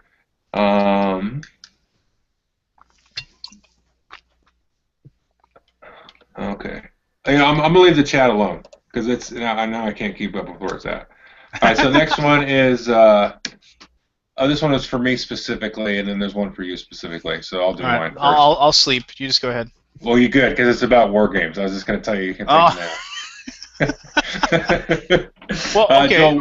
Hold on. You know what? I'm gonna go fill my water bottle. So I'll be right back. You answer your boring war game question. All right. So, is he gone? Okay, he's gone. Now we can talk about him. No. All right. The question for me was, what upcoming war games are you looking forward to? Fire in the Lake, which is Coin Series number 4, obviously. Really looking forward to that. If you haven't got the C3I magazine, there's a big old feature on that and some variants for Cuba Libre, and it has a full-blown copy of Soviet Dawn in the magazine. That's pretty cool. Nice big colorful map. So definitely, yeah. Other war games I'm looking forward to. I need to get my hands on Ghost Panzer from Band of Brothers. That's an expansion for the base game. And then I should also be getting from the same company actually a backed Hearts and Minds, which is a card-driven game, sort of like in the vein of Twilight Struggle, and about Vietnam. So that looks good as well.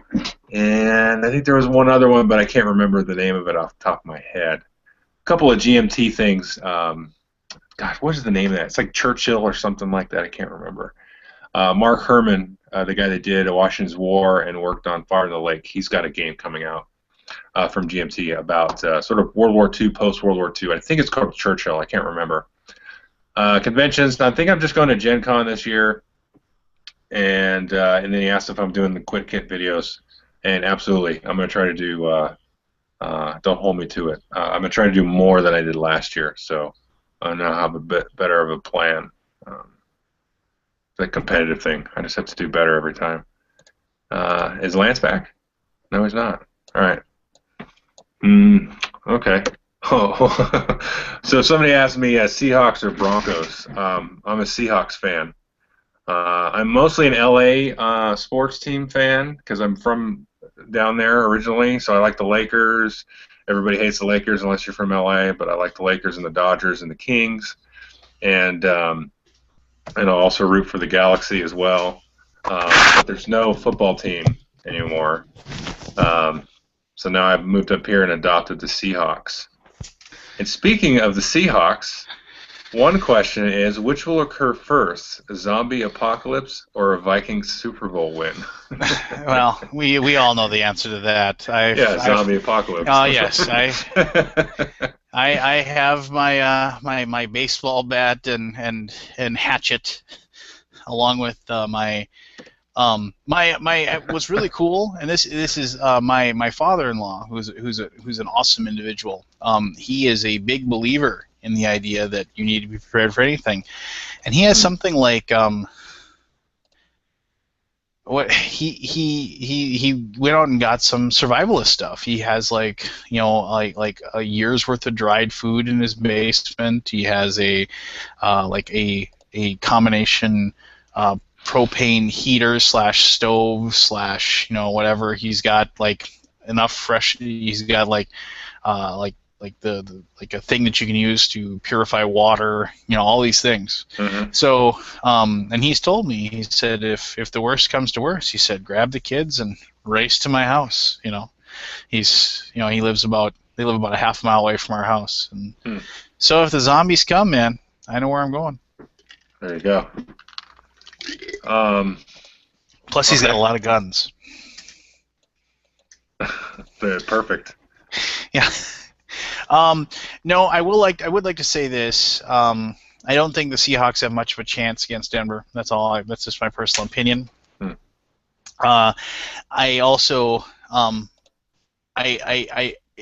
find it really annoying that both of the teams are they are flat out cheaters when it comes to the game. The Seahawks. Gosh. No! You don't even start. The Seahawks defense is based off of clutching and grabbing and basically doing pass interference on each and every play. It's the truth, because they just every team in the NFL does it. The Seahawks are way worse about it than anybody else. That's just Pete Carroll's a weasel. I mean, that's the way it is. And I'm a UCLA guy, so okay. And the Denver Broncos, their entire offense is based on illegal blocking.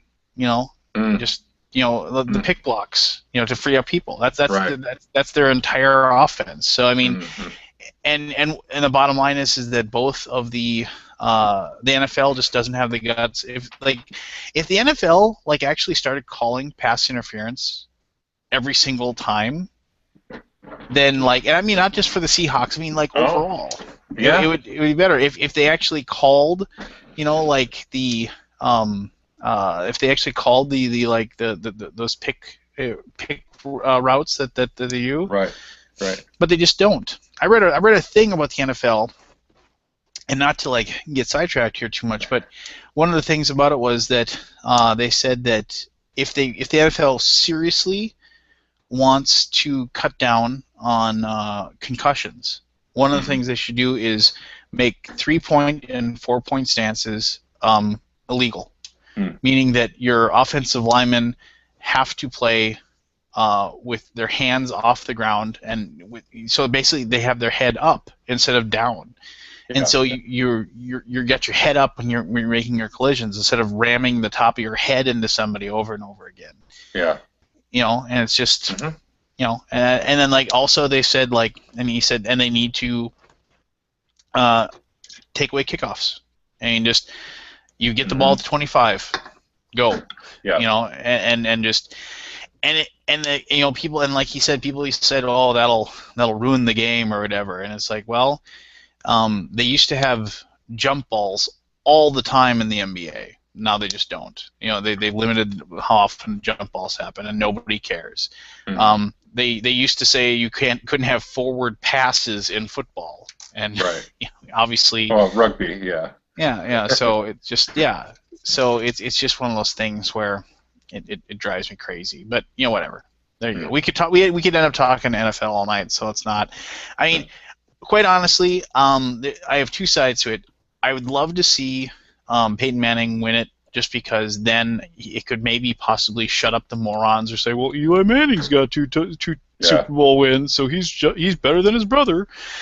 And I have enough like Seahawk fans like you and a couple of my other friends, whatever, that like I'd like to see them win, just because I know it'd make my buddies happy. So. Mm-hmm. Yeah. Yeah, and even as a Seahawk fan, I would appreciate seeing Peyton Manning win, because that would shut the media up and all these dumb guys for asking like what his legacy is, or all that stupid talk. It's just.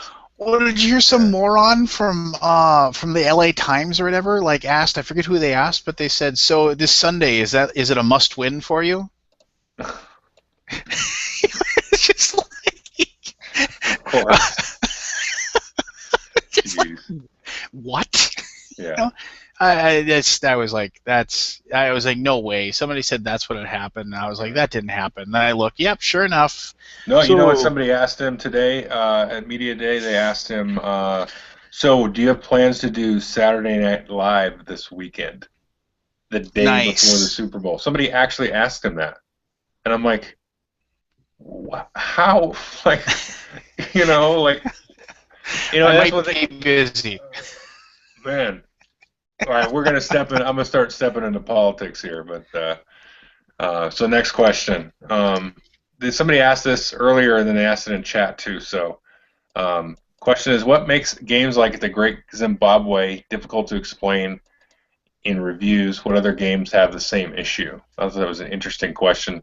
And then their other question was, any reviews of Concordia in the works? I've played it, and I think it's pretty good.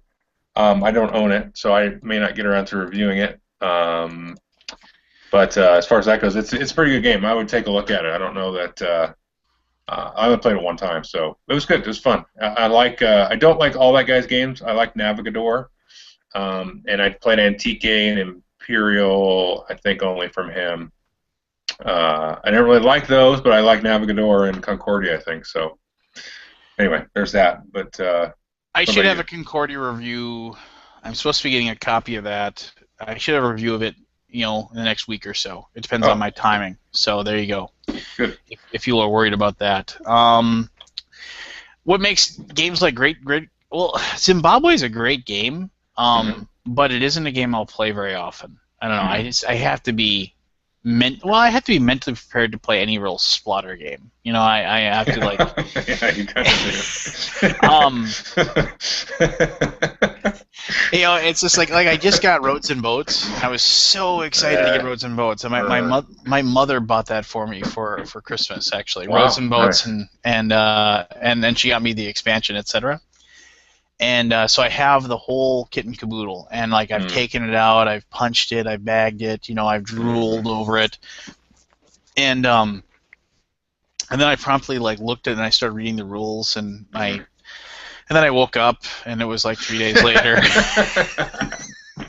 Yeah. So it's a game that I will play, but man, it's those are those games that there are games like that just are like that type of game. Antiquity is that type of game. Great Zimbabwe is that type of game. Indonesia is probably the most what's I'm looking for here? Accessible. Yeah, there you go. Accessible, approachable game that they designed. 'Cause that's a pretty straightforward economic game, and a great game too. And I kind of broke my rule a little bit with Roads and Boats, because it was one of those things where it was I wanted to get it, but my reason for wanting to get it wasn't so much that I wanted to play it right then and there. It was just that I knew that if I didn't get it, it was a real good chance that I wouldn't be able to get a hold of a copy for a while, and also that I would I just felt like not having that Splotter game when I had Antiquity and all those other ones. Just like I was missing something out of my collection. I'm not really a collector of board games anymore. I mean, I can ditch stuff pretty easily now, but a few things I feel like I just had to get a hold of. I used to make it a point to get like those Frager Brothers games every single time. Yeah. Like they had one, and I didn't get the new one that they came out with this time. The what was it? The Mush. Yeah, I didn't get it. I just was like, I think it was just because it was really exorbitant for the price, and I didn't think that the game was worth what they were asking for. Right. Yeah, I think I'm kind of in that same vein. I don't really like the bigger Splotter games. I do like Zimbabwe and Indonesia, but the as far as like explaining that, I mean, yeah, I'm trying to remember.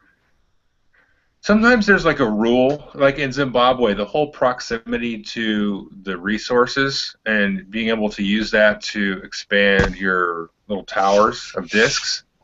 Like that is not very complex once you figure it out and grok it, and to implement that in the game is pretty easy once you kind of get a feel for it. But to explain that, and then also not only that, but kind of explain why you want to do certain things. Like that's one thing I have a hard time sometimes with the coin games, is I can tell you, yeah, you can train your troops and put your guerrillas out and do a terror action or do a sweep or an attack, but then you're kind of like, okay, cool, I can do that. But then the game sort of dunks you in the deep end, and you're like, so why do I want to do these things now? Yeah, I know, exactly. I know what my end goal is, but it's like, what's the consequences for my actions here, And a lot of those games that are sometimes a game that's really complex with lots of mechanics, like a Feld game sometimes, is very easy to explain because the rules explanation for me ends up being kind of dry because you're like, then you do this and then you ship and then you do this one and you drop the piece there and you just get it done really quick and you blew right through it because it's all very procedural. But then you got like these open-ended games. I always think of Tigers and Euphrates like, oh, you just put a little a tile here, and like when you're like, well, okay, well there's all of these decisions and just unravel in front of you, and like you want to explain that, you want to be like, okay, this is all the meaning of this move, and where Feld it's easier, like, oh, you do this and you get some points here, and oh, you do this here and you get some points for that. And then you get 8 points for this and 20 for this, and then it's more. There's more to his games than that, but that's what makes it hard because you want to try to explain. And the only way to do that, even like explaining it to people in your group, or even when people explain to me a game in my group, and they're like, "Oh, you do this, this, and this," but I don't know what the heck I'm doing until 3/4 of the way through the game, and I'm like, "Oh, I should have did this in the first round," And yeah, and what's weird about that is that certain games actually do it really well. I mean, look at how complex Dominant Species is. But that's like, good. Yeah, but good rules. you can explain that game exceedingly easy. I mean, 4/4 sprawl too. Yeah, same deal. Yeah. I mean, that's just that's a Chad Jensen trait, Yeah. I mean, there are certain people that just can write really good rules, and there's certain people that just can't, and it's just I mean, look at Phil Eklund games. I mean, some of them are. I mean, those games are brilliant. I mean, they really are. If you say so, yeah. I mean, at some point, do you feel like he's just making games to show you just how smart he is? No. But because the guy's a genius compared to me. Oh, I'm 100% with you on that. I mean, I've tried to play 2 of his games. High Frontier and what else? I haven't tried High Frontier yet. I have friends in my group that have tried to play it, and I have played about half of one game of that. Right. It's great, but it's just like at some point I read something that was really good about that. Like Scott Nicholson did in a podcast or something. I was listening to him, and he said he had played a full game of it, and he said after he got done, he said he knew he would never play it again because it was an amazing simulation. He said, but there really wasn't a game there. Is how he described it. Yeah. And I thought that was quite a good take that he had on it. I don't know. I feel like I have to play a full game of that before I die, kind of thing. Just to prove that I can, which is maybe ridiculous, but I mean, I'm with you on that. Yeah. But that's kind of like my attitude about that one. Yeah.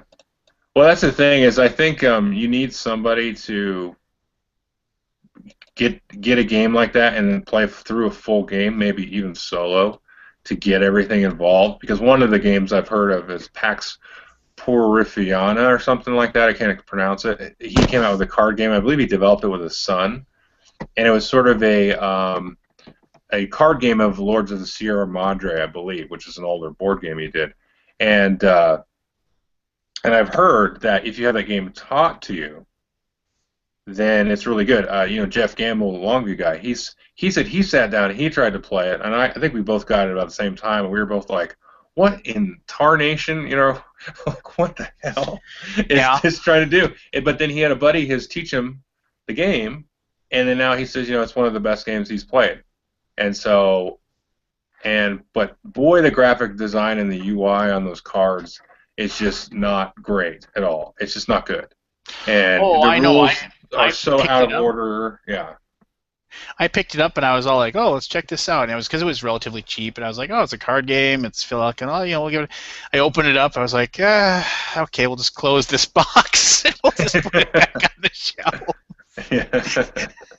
We'll come back to you someday, maybe. Yeah. Yeah. All right. Looks like the chat's basically talking to themselves, so that's good. Well, that's good. They can entertain themselves. They stopped entertaining me. So, so we'll get through some more questions here. Maybe do another what do you say, 20 minutes or so, because that'll put us about 2 hours. That's fine. That's cool. Okay. And then we'll have some leftovers for next time, maybe. Darth Ed, okay. He's asking about whether or not somebody's having a quantum video. My quantum video is all but done. I just need to edit a couple quick things, and I should be uploading that here before the end of the week. So if you're worried about that, I mean, admittedly, Rodney, I know, is doing a watch it played for it, and his will blow mine out of the water as far as the looks and what have you. But if you're wondering what I think, the game's awesome.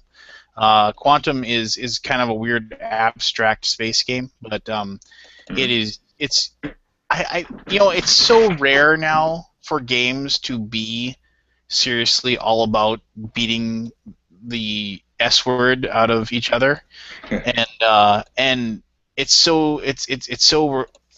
makes me so happy that like people actually are still willing to make a game where you beat the tar out of each other in that game, and it isn't just to like beat each other up. It's because like actually like succeeding in combats is like good for you. You can use like I think it's like called Audacity or something like that. It's like because the whole game is about getting these cubes, these quantum cubes that you have placed on planets, and once they're placed, they can never be taken off. And you can either do that by doing research and like basically like spending research points, and then once you get that, then you like get these cards, and whenever you get one of these cards, you get to place a cube down. But if you are successful enough in combat, you are able to place one without having to worry about doing research. And so like it's one of those things where so like, and plus the fact is that if you just leave somebody alone to like run around on the map, and you're gonna lose. So you have to go out and destroy their ships, and it's got a lot of things going on. It's pretty awesome, and it plays great with 2, 3, and 4. So Highly recommended. There you go.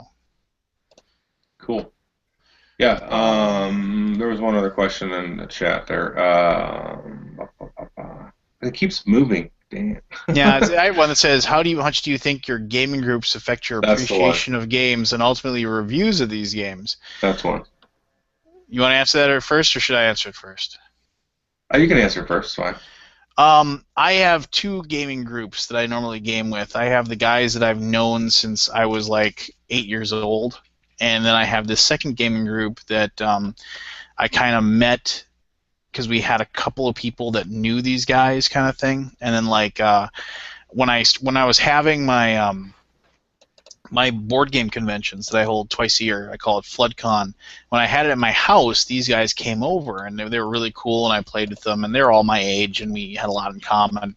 And now I actually there's a like a mini event center that's hooked up to the game store in town, and the guy there, owner, it's called Paradox Comics and Games. So the guy there, his name's Rich Early. He's awesome, and he lets me have my event there now, and I'm allowed to have food and drinks and everything, and he doesn't care. And they started coming to that, and then I started they would call me and be like, oh, we're gonna play a game, and like I don't do a lot of weeknight gaming just because my real gaming group is always busy, but these guys always seem to have spare time, and so.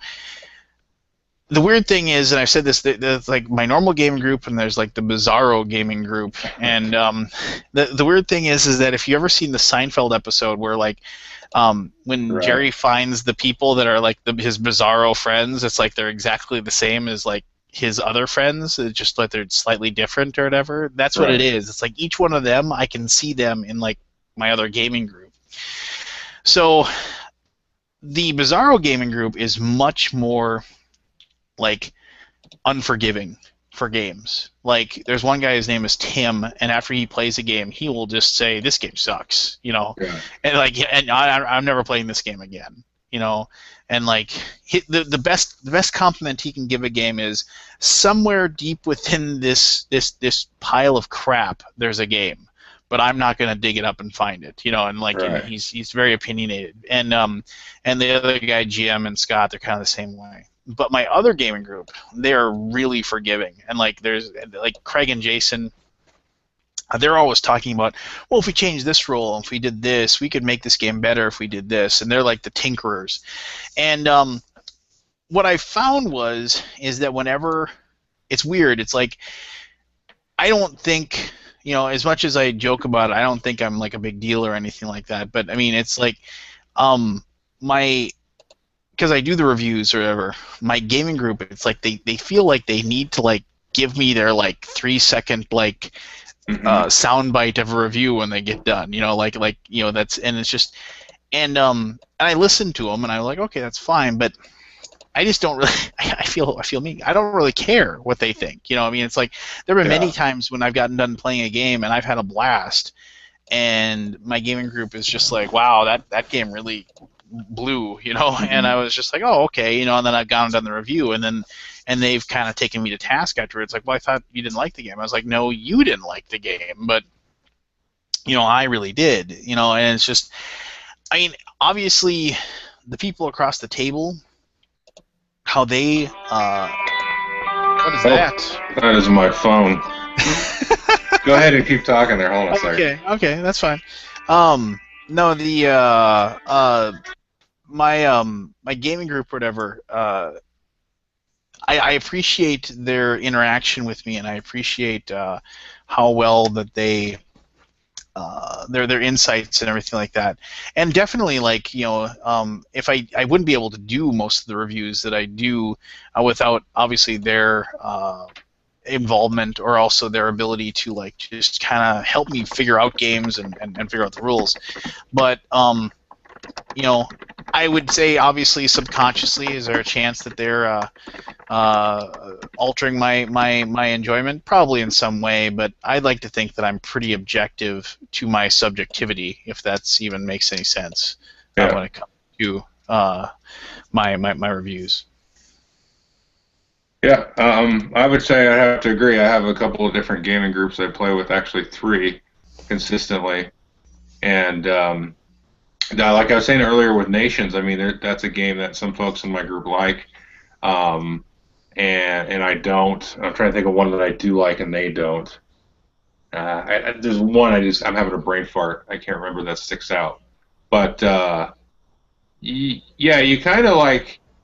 I find myself we'll talk about a game sometimes. No matter who I play it with, and we'll kind of go back and forth like, oh, that was interesting, huh? And then like, what do they think? What do I think? And then I can kind of see the game from their perspective as far as the strategy they were trying or something like that. And I'm like, oh, that's cool. I was trying this strategy, and all that kind of stuff. So, I mean, I do request their feedback because they may have seen something, and they often do that I didn't see, because I wasn't directly participating in that part of the game. Maybe they were using a character in Eldritch Horror or something that they thought was really cool. Like, I really liked how this worked, and I'm like, oh, I was just, using you to give me clue tokens every time or something, or whatever the thing is. And so I do solicit feedback relatively actively from people I play with, and I do listen to it. But at the end of the day, like I said, I do try to express what I feel about it. But yeah. I mean, I've considered like doing like reviews like with my group, and like have us all kind of like talk about a game after we get done playing it. Right. And I've actually filmed a few of them, and ultimately I don't know, for lack of a better term, I don't like it. I mean, there's something about it that I feel like it doesn't work for me, I guess, in a weird way. Yeah. And it's just, and it isn't like megalomania or anything like that. It's just, it's one of those things where I feel like when you turn it over to like three people talking about a review or talking about what they feel about a game, I feel like then it kind of like you get into this kind of like mediocre appraisal of whatever. And so because it's like, oh, okay, yeah, I like that and I like this, and so everybody kind of just like has their ups and downs, and it's just like a milquetoast review in a way. And so that's my feelings there as far as that goes. But whatever. I mean, and I know there's reviewers out there that do group things. I mean, Tom Bassel does the Miami Dice stuff, and it's obviously very successful, and people are think are very receptive to it. It's just, and maybe it's just because the personalities that he has and the guys that he has on that, it works really well. And the guys in my game groups aren't exactly photogenic by any means. Not that I am, but that's what that is. And I just got a thing from Andy Anderson. He was saying that his question about how I managed to marry Rebecca was a joke, and he feels bad about it. Andy, if you're still listening, don't worry about it, man. I told him, yeah. Yeah. It's like my life is an open book. I'll tell anybody anything, and so I take no offense. Yeah. So let's, because I got to wrap up here in about 10 minutes. So. Oh, who was your phone call from? Who was your phone call from? That was my wife. Is she like in the other room telling you that you need to come to bed, or what? No. We're gonna get dinner going here in a little bit. So. Well, that's right. It's like almost 7:30 where you are. Not like late where I am. Yeah, at 9:30 where you're at. So I figured let's end with the predictions, trends, 2014, anticipations, stuff like that. You got any? We kind of talked about this yesterday. I really don't. I mean, I wish I had a better idea of the games that the scads and scads of games that are going to be coming out next year. I got an idea. Let's try this. I just thought of this. Because there's a geek list on Board Game Geek, and it has the 20 most anticipated games of 2014 All right, so, I don't know where that is, but you can. I'll bring it up. It's got like 124 thumbs right now. It's on the second page. If you go on the front, the little box. It's on the second. Go to page 2. So I'll go through and list them, the top 20, and then you give me a brief. Thumbs up, thumbs down, and maybe why. I already know what your number one is going to be. So number one most anticipated game according to Board Game Geek is Xia: Legends of a Drift system. I'm a lucky jerk because Yes. I have a high level prototype of that Oh. game that I can play anytime I want. Hmm. And because I did the Kickstarter video, he will be sending me a copy of that. So Oh. All right then. I'm excited Well, about screw that. you then. That game is amazing, and that game will be on everybody's. Well, I shouldn't say everybody, but that game will be on a lot of people's top lists. So there you go. Cool. That looks good. Yeah, I'm anticipating it based on your feedback and everybody else as well. I don't think I've heard a negative thing about it. Number two is Cthulhu Wars, which honestly I'm a little bit whatever, but Game is a dice fest with Cthulhu monsters. I once again did a Kickstarter game of that. Supposedly, I have a copy of it coming to me once it does get released. It's not going to stun anybody with its mechanics. It's very, very straightforward. What's going to stun people is those models are beautiful. Yeah, they are. And the game itself is actually pretty good. I mean, as far as what it is, it's a throwback to like a Titan-esque type game. You're just instead of running around a weird little board, you're just got your giant monsters and you're growing new monsters and you're blasting each other and trying to be the first person to destroy the world. Cool. Myth, we kind of already talked about that. That's number 3. I mean, you said it's, you said what you said, and I haven't played it, so. There you go. So we talked about that already. Seafall, I'm totally looking forward to Seafall. I'm hoping that it makes a bigger splash than Risk Legacy did. I mean, honestly. Yeah.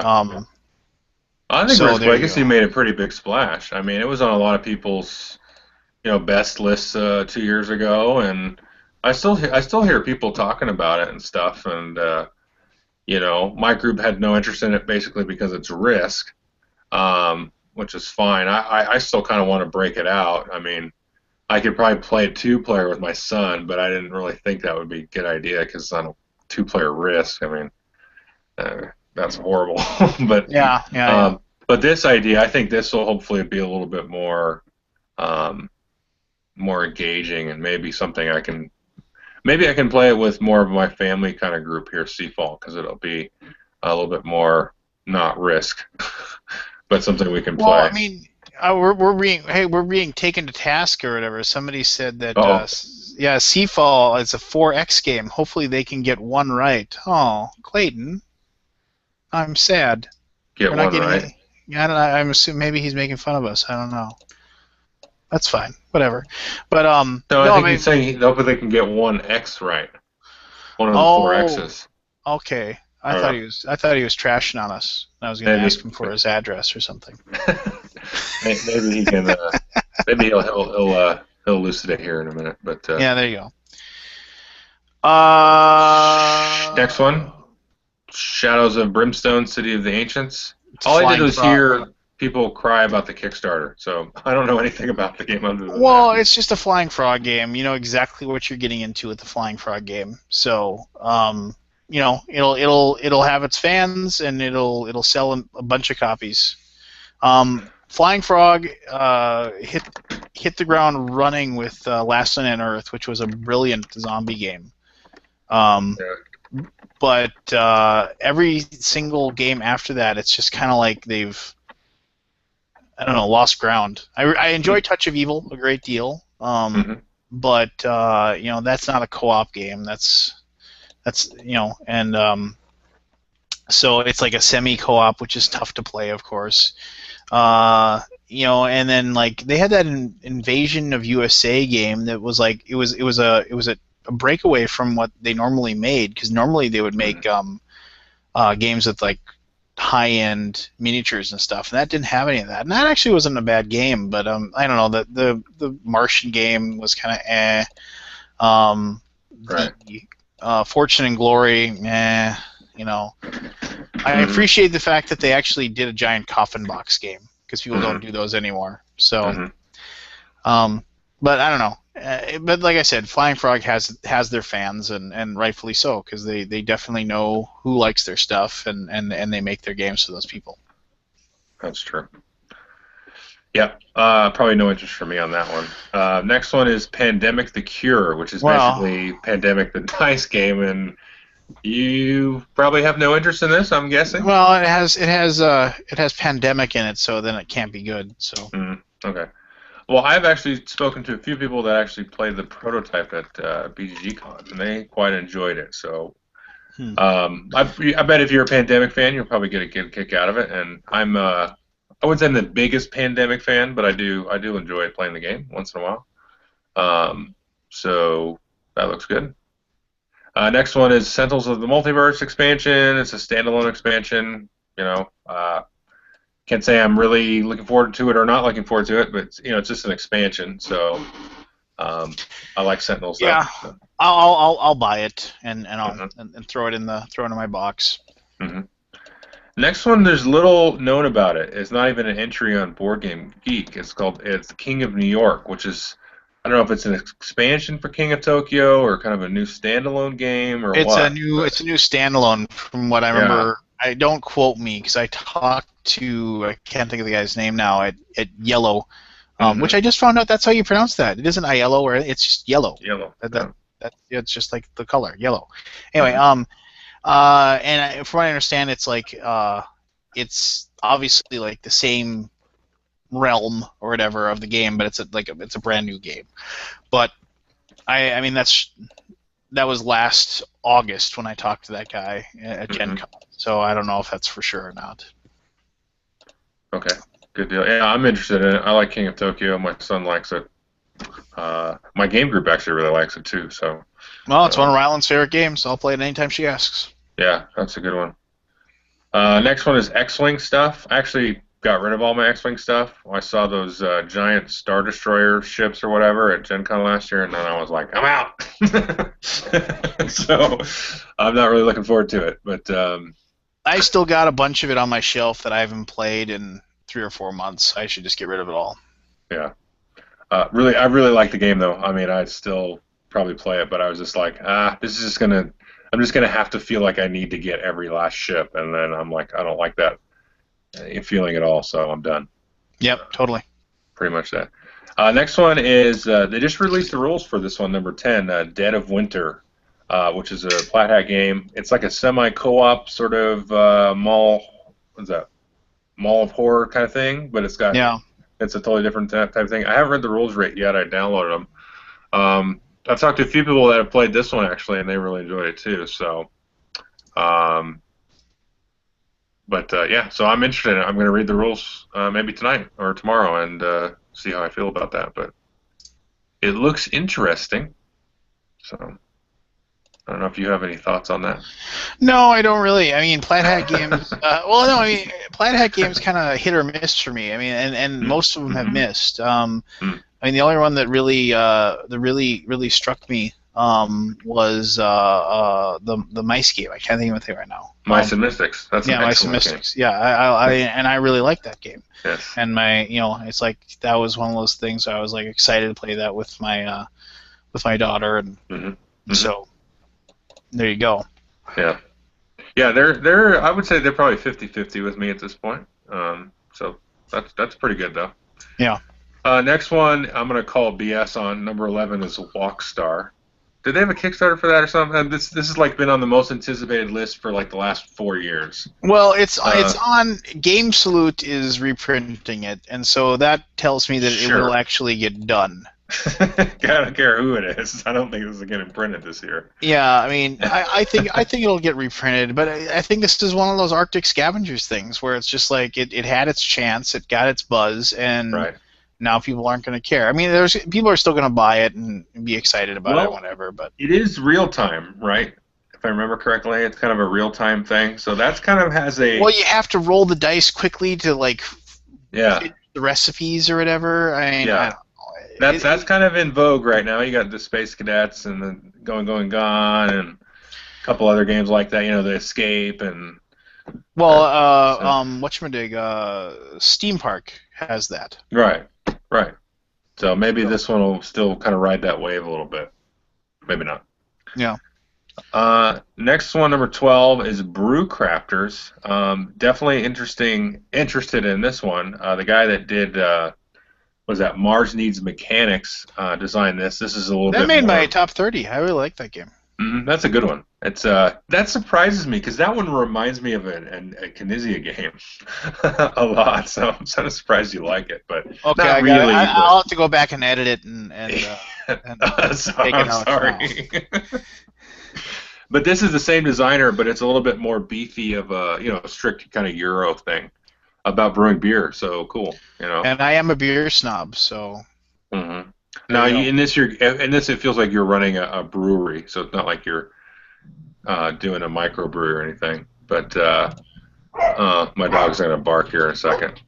So that's number 12. Number 13 is Coin Age. Totally looking forward to that. That looks like a cool little for game. a cheap little game, it should be fun. Yeah, definitely. King's Forge. Actually, this does look interesting. Have you seen this one? You reviewed this one, didn't you? King's Forge. It's like a dice. It's not like a dice worker placement, but it's kind of. How do I describe this? No, it's kind of I a didn't dice do this worker one. placement. You didn't do this one. I thought you did. There's a bunch of videos. I'm looking at the Board Game Geek page. Yeah, go check out one of those videos. It looks really cool. I think this one might be kind of a sleeper. Very Euro-y, but you're kind of like upgrading equipment and stuff, and like a blacksmith kind of thing. See, number 15, Galaxy Defenders. Definitely looking forward to that one because that one looks like a heck of a lot of fun. Yeah, XCOM kind of thing. Yep. Fleet Arctic Bounty 16. I've actually played the prototype for this. And did you like Fleet? Oh, I love Fleet. Yeah, this makes it way better. It's at least 2 or 3 times as good, and I liked the original. This makes it to me, you should push the game up into that next level kind of thing because there's just a lot of variability now and configurability and how the game plays out. It's going to vary quite a bit with all the different setups and things. Battle of Five Armies, obviously, yes. Yep. Yeah, that'll be great. Kind of a War of the Ring style game. 18, Kingdom Death Monster. Did you try this one? I did a lot of research on it. So did I. mean, it looked amazing. As far as it's one of those games where it's like I haven't even read the rules, so I don't really know exactly what the box is going to have. When you crack it open. So I'm definitely interested in it. But well, it seems like it kind of came out in the same time as Myth, and I was kind of looking at both of these, and then I just this one looks like the minis and stuff is just. Myths are nice. This one looks like they're just insane. So this one's a little bit more of a I don't know, adult-looking game, but but yeah. So I'll be interested to see how this one turns out. Kind of a co-op dungeon crawl thing. Yeah. All right, 2 more. Argent, the Consortium looks like a really interesting worker. Have you seen this one? A worker placement game with like a crazy sort of almost manga anime theme to it. I've looked at it. I worry whenever I see a game with like overproduced art and like beautiful look to it and whatever. I'm always concerned that how much game is there and how much was more work put into the design than the game itself. Mm-hmm. But Brad Talton is an excellent publisher / designer, and he wouldn't make something like level 99. He makes really good games, so I have faith in him. Yeah, actually, I had this demo given to me at Gen Con last year of the prototype. It was really interesting. It's not just one of those things that you see a lot of on Kickstarter. It's like, oh, here is a worker placement game, and it kind of does this, and it's a little bit different here. But this one has a very interesting idea of sort of collecting. I don't remember what the term is used in the game. It's kind of collecting votes, and basically getting backing from these different personalities. So it's not sort of like Kalis with a manga theme. It's definitely got a different take on it. So definitely this one should be higher on the list. I think it looks like it's really unique. I don't know if it'll be good, but and then number 20 is a Descent expansion. So what do you do? Well, they have the ones that are like listed that like didn't like make the top 20 or whatever. I mean, Burning Suns was a really good game that I previewed. Secrets of the Lost Tomb, another game that I previewed, really good. King's Armory, also very good. Okay. I'm just looking down the list. I'm looking forward to the reprint of Kremlin. Hopefully, that comes out. It's one of those games I always want to play. Camp Grizzly, when you get down towards the bottom, that's a game I'm really looking forward to playing. Really? I hadn't heard of it. Yeah, check it out. It's basically a Friday the 13th campy. Oh, interesting. Like you're like the crazy, insane psychopathic killer is killing off the people in the camp one by one. Well, that's always fun. Yeah, and so like it's definitely like one of those games that probably won't blow you away as far as it's like highly intricate mechanics or what have you, but as far as like making for a enjoyable evening of playing the game with a couple of beers and screaming and yelling at each other at the table, that'll be good. Run Fight or Die, really awesome. Epic Kingdoms, pretty cool. So these things are Tiny. things Yeah, I was gonna say Tiny Epic Kingdoms is probably the one out of that bottom tier that I have interest in. That one, and we already talked about Fire in the Lake, but there was one more in here I was scanning through as you were talking. We didn't talk about Fire in the Lake, did we? I did that when you went to get a drink. Yeah. That was the war game. Yeah, that was the war game part. Oh, yeah. Where is the thing? I was just looking at it. Sentinel Tactics. No. Oh, that looks cool. I actually had a demo, a very rough, kind of early demo. I think they've made some big changes to it, but oh no, there it is. Alien Uprising and Panamax were the other two. Alien Uprising looks really good. Alien Uprising, what's that? Richard Launius, sort of a co-op-y kind of, players against the game. Your spaceship has crashed, and there's a couple of different types of scenarios and things that you can do to sort of destroy the aliens or fix your ship and escape the planet, and got some really good art. I think it's a splinter group from Eagle Griffin Games kind of formed their own company, and they're making this now, so that looks really good. Yeah, what's this Mr. B Games? I've never even heard of this. This is their first game, and they're coming out with a second one that's kind of an Old West theme or something. But yeah, so I think don't quote me on the whole splinting off from Eagle Griffin, but I believe it's some of the same folks that have been responsible for some of the production work on their games. So they may still even work for Eagle Griffin, but I think it's just kind of another sort of company, sort of in that same, I don't know about umbrella, but that same vein. But anyway, so that's about a little over 2 hours. And I'm getting hungry. Were there any last-minute questions that we may have fielded? That I wrote them down. I wrote some down, and I'll go back through the comments and stuff. So we can probably just, if we do this again, we can pick up where we left off, I think. Yeah, totally. I got like 15 questions here still. So. Oh no. Yeah, that's okay. We'll leave them wanting more, I guess. I don't know. Well, that's how you stay popular. That's right. Okay. Well, thanks everybody for joining us. Thank you, Lance. This was fun. Well, thank you. I had a great time. Thanks, man. Yeah, me too. It was good. We can. You'll see this go live on YouTube as in the video channel, and then I'll link to it and stuff, and then I will rip down the audio, throw it in an MP3, and put it on the Wooden Cubes and Iron Soldiers RSS feed. So anyway, I'm signing out. Lance, I'll talk to you soon. I'll talk to you soon, my friend. Okay. And thanks to everybody for listening and all that. Okie doke. Bye-bye. Bye-bye.